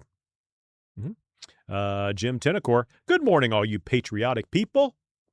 Hello, Jim. Good morning, Jim. Let's see what else we got here. Okay, when you're talking, you had the Jesse Brown. Okay, Jesse Brown. But I'm sorry, no, this is not about Jesse Brown. This was the clip you played, the last one, with all the vulgarities in it. Oh yeah, Wisner. Okay, the guy that's the state the senator. South Park sounding. Yeah, if you missed the early part of the show, he's a state senator from San Francisco in California. He's running for Congress. He's super liberal, but he did something, even though he's like super liberal on just about everything, that these lunatic socialist people didn't like. And we played the clip. They saw him at a Pride event, and he's minding his own business, like just hanging out, and they just like verbally assault him, and they follow him. And Weiner's the guy's name. And I mean, he looks like, just like all the blood drains out of his face. He's petrified. And it's like, these are your friends. Anyway, go ahead. All right. Oh, no problem. Well, Drew says, boy, they sound like a lot of fun. Can you imagine hanging out with those people? Yeah. The one guy, the first guy, I forget what he said, but it was hilarious. It was just like a sound park voice. Yeah. All right. Vic Ferrari. I'll be honest with you, Rob. I never did like the way you started getting so comfortable with those Republicans. Yeah, Braun, Micah. Tank. Everybody gets sucked in every now and then. Whoa. Rob tried. Wait. Failed. I know you're doing that to get my goat, but I certainly never, ever, ever got in bed with the Republicans. Everybody always said Rob never supports anything. No, no. See, this is the problem. No matter what I do, people aren't happy. Right. Because all I heard for years I just said you tried. You tried with Micah and you tried with Braun. Yeah, and there's no point. You learned your lesson. And people bitch when I didn't try. Yeah. And now people bitch when I do try. Oh, you were being too nice to those guys. No, I mean, clearly, I think you're being too nice to those guys. No, he just said he did not like it when you were getting comfortable with. But I was never comfortable with them. All I heard for years was Rob is always what he's against. Rob's always what he's against. Rob never talks about what he's for. Okay, then I'll be for this. Oh, you told us to vote for these guys. You're the bad guy. This is why I'm here now. Because no matter what I do, I was always the bad guy. No matter what it was. Oh, you're too negative. Oh, you're too nice. Way to poke the bear, Vic. All right, Mad Duck. Oh, he's all choked up over there. I mean, you just can't make some people happy. Mad Duck. It was a fantastic show. You'll be okay there, old man. It was a fantastic show. I'm so glad I got to meet a bunch of you, but I know I missed some. Yeah, it was. I know Steve Green with an E. He missed a few people, but he had to get home. A lot of people had a long drive, so we understand. We were so happy everybody was there. This crap that my kid brought home. Telling you. I mean, it's been like she's doing great right now. Oh, she's fine. My wife's fine now, but it's like older you get, man, the more that stuff just hangs around. I don't feel sick. I'm not sick. It's like I just can't get rid of whatever was left over. It's just go away. Shrog sandwich. Well, you got a little excited there. Shrog sandwich. I thought maybe a tent party somewhere late summer would be better. Mad Hatter has a functional space, but it felt a little formal. Wristbands and sections. Let's just have a bar, a mic, and a stage. Yeah, we did, and John did a fantastic job, and the way they set that up. In hindsight, probably would have better just have one ticket price and everybody in. But we didn't know, and that was the way it was done at the Hammer and Rob show, and it worked out well. But yeah, something maybe more informal, perhaps, next time. All right. Oh, she added, and some chairs. Josh Richardson. The show was amazing. Met some great people. Great place to have the show. Yeah, thanks for coming, Josh, man. We appreciate everybody who came out. We appreciate it. Thank you for doing that, your time, your effort, giving up your Saturday night. Mm-hmm. It was awesome, and I hope you guys had as much fun as we did. Rusted Bolt Garage. If you weren't there Saturday, you missed a great time.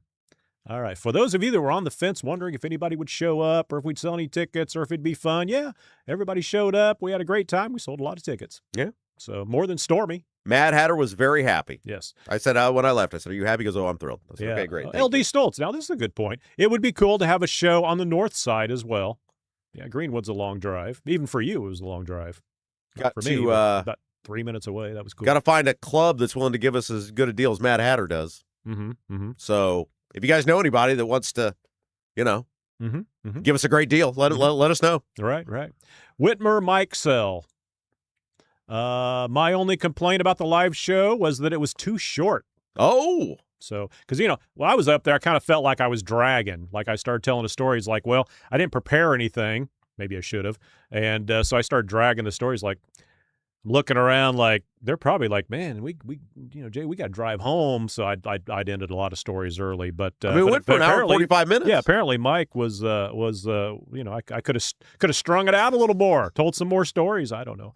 Having done it next time, I think will be a little more. Well, you were great though. I mean, you did a fantastic job. That's very difficult to stand up there for an hour on a stage without notes and do a show like that. So I mean I was impressed. One thing I realized after seeing the thing though, I thought the light would hit the whole stage. Yeah, Rob kept walking off to the side of the stage. I had a camera set, and every time he'd walk off to the out of the spotlight, the camera would lose focus. Well, I was trying because they got people sitting on the edges, so I wanted to walk up to those people. I and thought talk maybe you're to just them. nervous. You weren't quite wanting to be in the center there or something. No, I mean I just you walk back and forth. Right. No, but that's irrelevant though. I mean, again, you got people over there that want to see. Yeah, this, I was like, man, you got to engage. You can't sit down in a chair and smoke a cigar and drink a bourbon and just like it's not pay attention to people. Right. All right. You would never want to do that. Steve Green with an E. My only issue with the live show was I had to drive home, so I couldn't get hammered and start a line dance.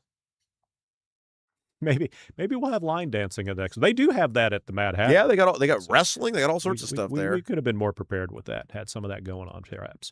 MLM Warriors at producer Jason. Happy National Camera Day, which is observed annually on June 29th. I did not know that. I'll go take a picture today. All right. It's your day. It's my day. Rusted Bolt Garage. Next show, I'm dragging my little brother to it. Yeah. One more ticket sold. All right. Perfect. Yeah. Eat that, Stormy. Chris Chafin?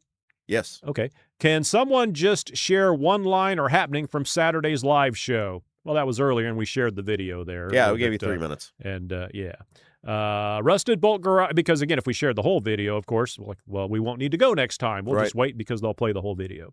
Rusted Bolt Garage at Chris. Plus, I used a lot of language we would not use on our show. What perfect timing. Rusted Bolt Garage at Chris. Some of the best lines were X-rated.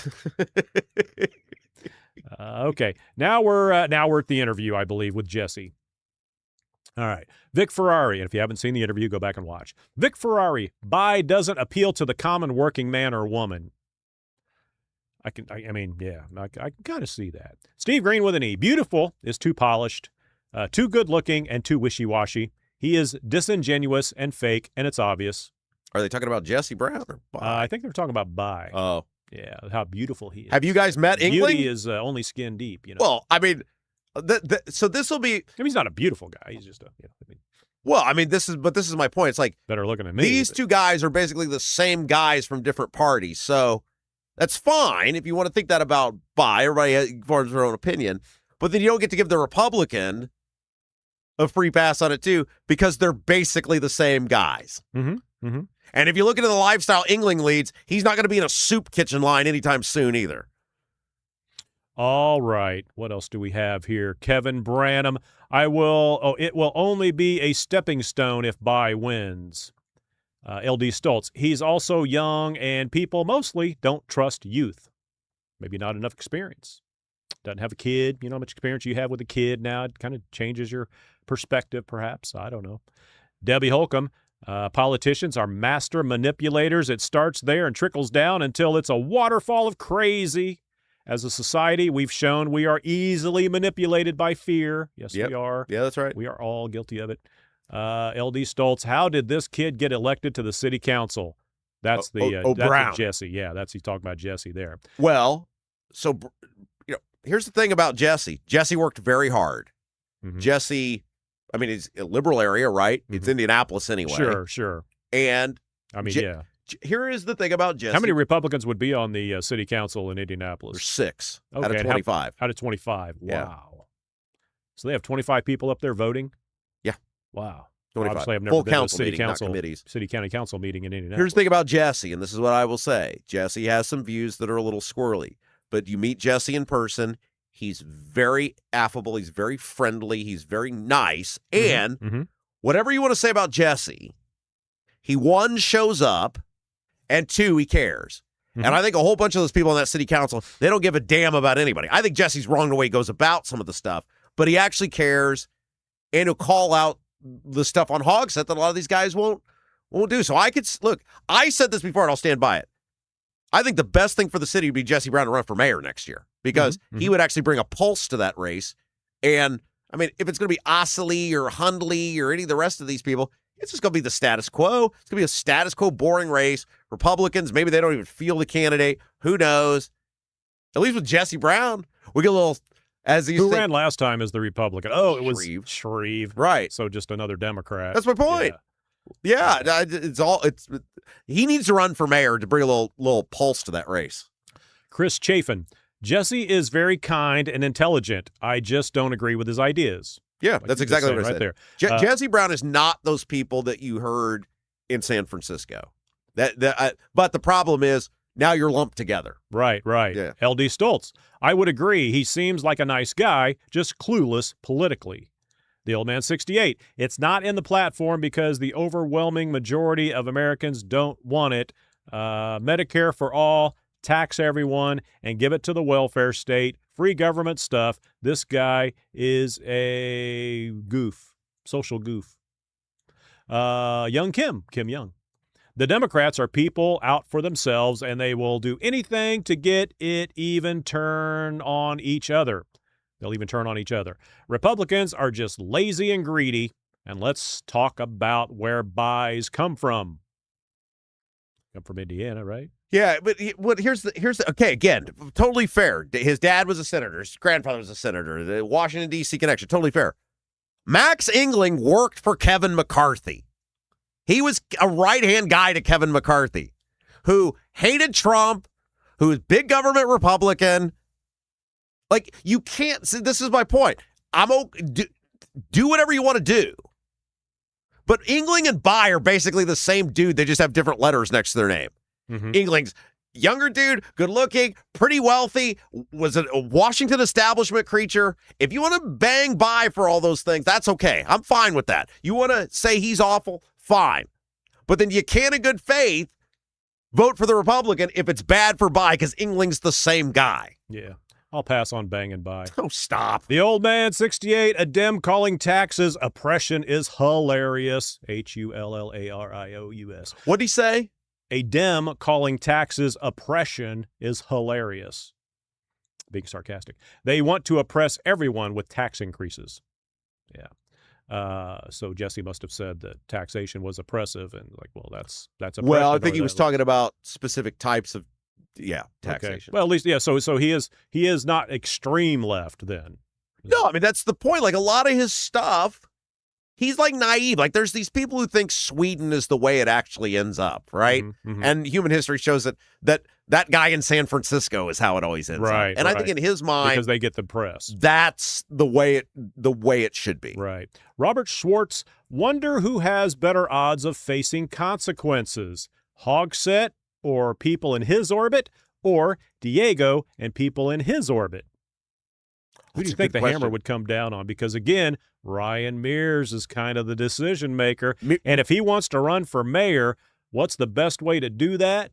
Go after the politicians, but be harder to go after your own party and a lot easier to go after the Republicans. So I think Diego is in the crosshairs. Although Mears hates Hogsett. Yeah, but a lot of people that support Hogsett would be people that Mears wants to support him, and he really has to prove beyond a shadow of a doubt. He'd really have to bring it down versus Diego, where it's like, see what we did? Kind of the same thing they did to Brizzy. Also, and who became mayor after getting Brizzy. Yeah, see? See how that works? But they never charged Brizzy with anything. But it was huge news. It was a scandal. It was it was big, and it put Hogsett on the radar. But they look what I'll do. And the other thing is, I don't think Ryan Mears. It would have to go to special prosecutor if he went after Hogsett's people because of the political ties that it wouldn't have to do with Diego. So C. Mills points out they saw the little banjo hanging in the background of the Jesse's house. C. Mills. If he's got banjo money, he for sure has too much money. I don't even have banjo money. McLovins. I have harmonica money. C. Mills. I've got hand clapping money. That's it. So apparently they feel like he's got too much money to be a communist. I think if you bought your house for $49,000, you're kind of walking the walk on the impoverished life story. Steve Green with an E. The chat is on fire today. Yes, it is, and it's awesome. I love it. Helps me, keeps me employed. Drew, Jesse Brown is awesome. Drew's a Jesse fan. Jesse Brown is by far the most honest member of the city government. So you can think whatever you want about his views. Give me a guy I disagree with every day that'll look me in the eye and tell me the truth. Oh, well, Drew, Jesse Brown for mayor. I agree. All right. I think he should totally run. All right. I mean, I don't, here's the thing. I say I don't think he should win, but obviously the Republicans aren't going to run anybody good. So in lieu of that. Well, the Democrats going to win. Well, exactly. So if you told me my choice right now is Jesse Brown or Osley or Andrea Hundley, I would take Jesse Brown every single time because he would actually not tolerate the corruption. All right. MLM Warriors, Ballard was out in force on Saturday. He was. Not only was he out in force, did you see the thing I reposted from Abdul about Ballard being in an auto accident on Saturday? He narrowly avoided one. Yeah, okay, that's right. He avoided the accident because somebody ran a red light, and instead of him watching the light turn green and just going, he did like I do and what everybody should do. You look both ways to make sure nobody's running, especially in Indianapolis, to make sure nobody's running that red light. But unfortunately, somebody beside him pulled out and got T-boned. Yeah. And so he stopped, and some other people stopped, and other people said that they looked up, and Ballard was out there directing traffic like he'd done it all his life and wasn't frazzled and was just out there, helping out and doing the thing. So that says a lot about the guy, I would think. You can see the story at Producer Jason on Facebook. Yeah. You're growing, by the way. I know. I think I've got over 150 folks. You can go to Producer Jason on Facebook. I think you have to search pages. I'm not really sure. Whitmer, Mike Sell, I was so happy that I was able to sign the petition at the live show. Robbie even gave me a button. I'm assuming he's talking about one of his workers, not Rob Kendall. Yes. I had nothing I'm the only one that calls you Robbie. Yep. I had nothing to do with the your mom. Did your mom call you Rob or Yeah, Robbie? She still does. Rob or Robbie? Robbie. Okay, well, that's all right. That's acceptable for mom. But in my mom's I know mind, your dad I'm doesn't. Still 3 years old. Yeah. I can't. You'll always be 3 years old. I can't tell you what my dad calls me. It's a family program. Yeah. All right, we'll go with son. Steve Green with an E. Bring more commies on the show. It gets everyone fired up. All right. George, I think that's why our show's so good. Like, we have all the people over all the political parties. Charles Ludi. The guy was very persuasive, but I would not sign. Oh, he didn't sign the. No kidding. Yeah. Well, good. I said, if you don't want to be a part of it, tell the guy bugger off. You stand by your own principles. Don't do what Rob tells you to do. C. Mills, I'm not going to vote for Ballard, but I signed the petition. There you go. Good enough. All right. Rusted Bolt Garage. We need a new party led by Robitarians. Anti-property tax, a main issue. Well, here's the thing. If Ballard gets that 10%, you got a new political party. Robitarian. Which you can, who knows what it'll end up becoming. Why do you have to wait for him to start the party? I mean, you can't anybody just say, hey, I want to start the Lincoln Party or you got to do what Ballard's doing. Washington Party. You got to get Jason Party. In order to get ballot access, it's based on the Secretary of State's race. So you got to get 10% in the Secretary of State's race, the primary to have primary ballot access. You're never going to make a political party work without the primary ballot access. Mm-hmm. And you could run as an independent, which is why this is why. Okay, and I will run a shorter time. This is why Ballard's going to get the studio set up for our guests. But Ballard could run as an independent, but it wouldn't accomplish anything because if he gets, let's say he gets 17% of the vote, I'm just picking a number. Mm-hmm. Well, then he'd have to run again as an independent in 4 years, and there'd be no benefit for the next 4 years to doing that. So if he forms the Lincoln Party, then that party gets the benefit for 4 years of being able to run these candidates as, kind of independent candidates anyway, so that it would be insane not to form the party. Mm-hmm. That's why he's running as the Lincoln Party. I see. Makes sense. I'm up to 157 followers, according to MLM Warriors. Growing. All right. Awesome. Let's get that up to 160, and I don't know how many likes we're at, but if we're not at 200, let's do that as well. All right, so Rob was giving me the cue to get signed off here, so we will do that. Kevin Branham, I signed it as well, just for the chaos. Yes. Awesome. And one more. Did I already read this one? Mike Mike Sell. I'm going to try my best to spread the word about Ballard in Southeast Indiana. So Whitmer Mike Sell must be in Southeast Indiana, and we really do appreciate it. We had some comments about the speed cameras, and most people are not really thrilled with them. But I mean, it should be either all or nothing. Either everybody's got to go the speed limit, or I agree. And the speed limit, at least they raised it to 65 for the most part on 465 because 55 was way too low. Nobody's going 55 because you got a guy going 55. Guy behind him's going 54, 53, 52. You get a line of cars and somebody's going 45 miles an hour on the interstate, and that's going to be, people are just too impatient for that sort of thing. So at least it's 65. And if you've got to go faster than 65, you're just, I mean, that is a little extreme. I mean, I do, of course, and everything, but not on a regular basis. But I feel like 65 is a pretty good speed limit. But again, they're talking about, of course, the construction zones and things like that. So, that's take it for what it's worth. But there we go. Chat brought to you by Black Sheep Plumbing. I'll take my little ducky and head on out. So thanks for everybody showing up Saturday. It was great. I've got some photos. I'm going to go ahead and I'll get those posted. Some people we didn't get photos of. I know Steve Green with an E and his lovely wife. We didn't get a shot. I got distracted, turned around, and they were gone, and a few other people. But we tried to get as many people as we could. So we'll get that posted. So long, everybody. All right, that's going to do it for us today. You guys have been awesome as always. If you haven't done so yet, before you head out for the rest of your day, give us that little thumbs up button. Hit that little thumbs up button. If you're watching us live or on demand, it really helps us grow the program. Guys, be safe out there. It's going to be very hot the next several days. Take care of yourself. If you got elderly neighbors, etc., check on them. Take care of them. And make sure, man, just take care of yourself. Make sure you drink plenty of water. Stay inside wherever you can. All right, that's going to do it for us today. You guys have a great rest of your Monday. For producer Jason, I'm Rob Kendall. You've been watching. You've been listening to, wherever you're tuning in from, The Rob Kendall Show.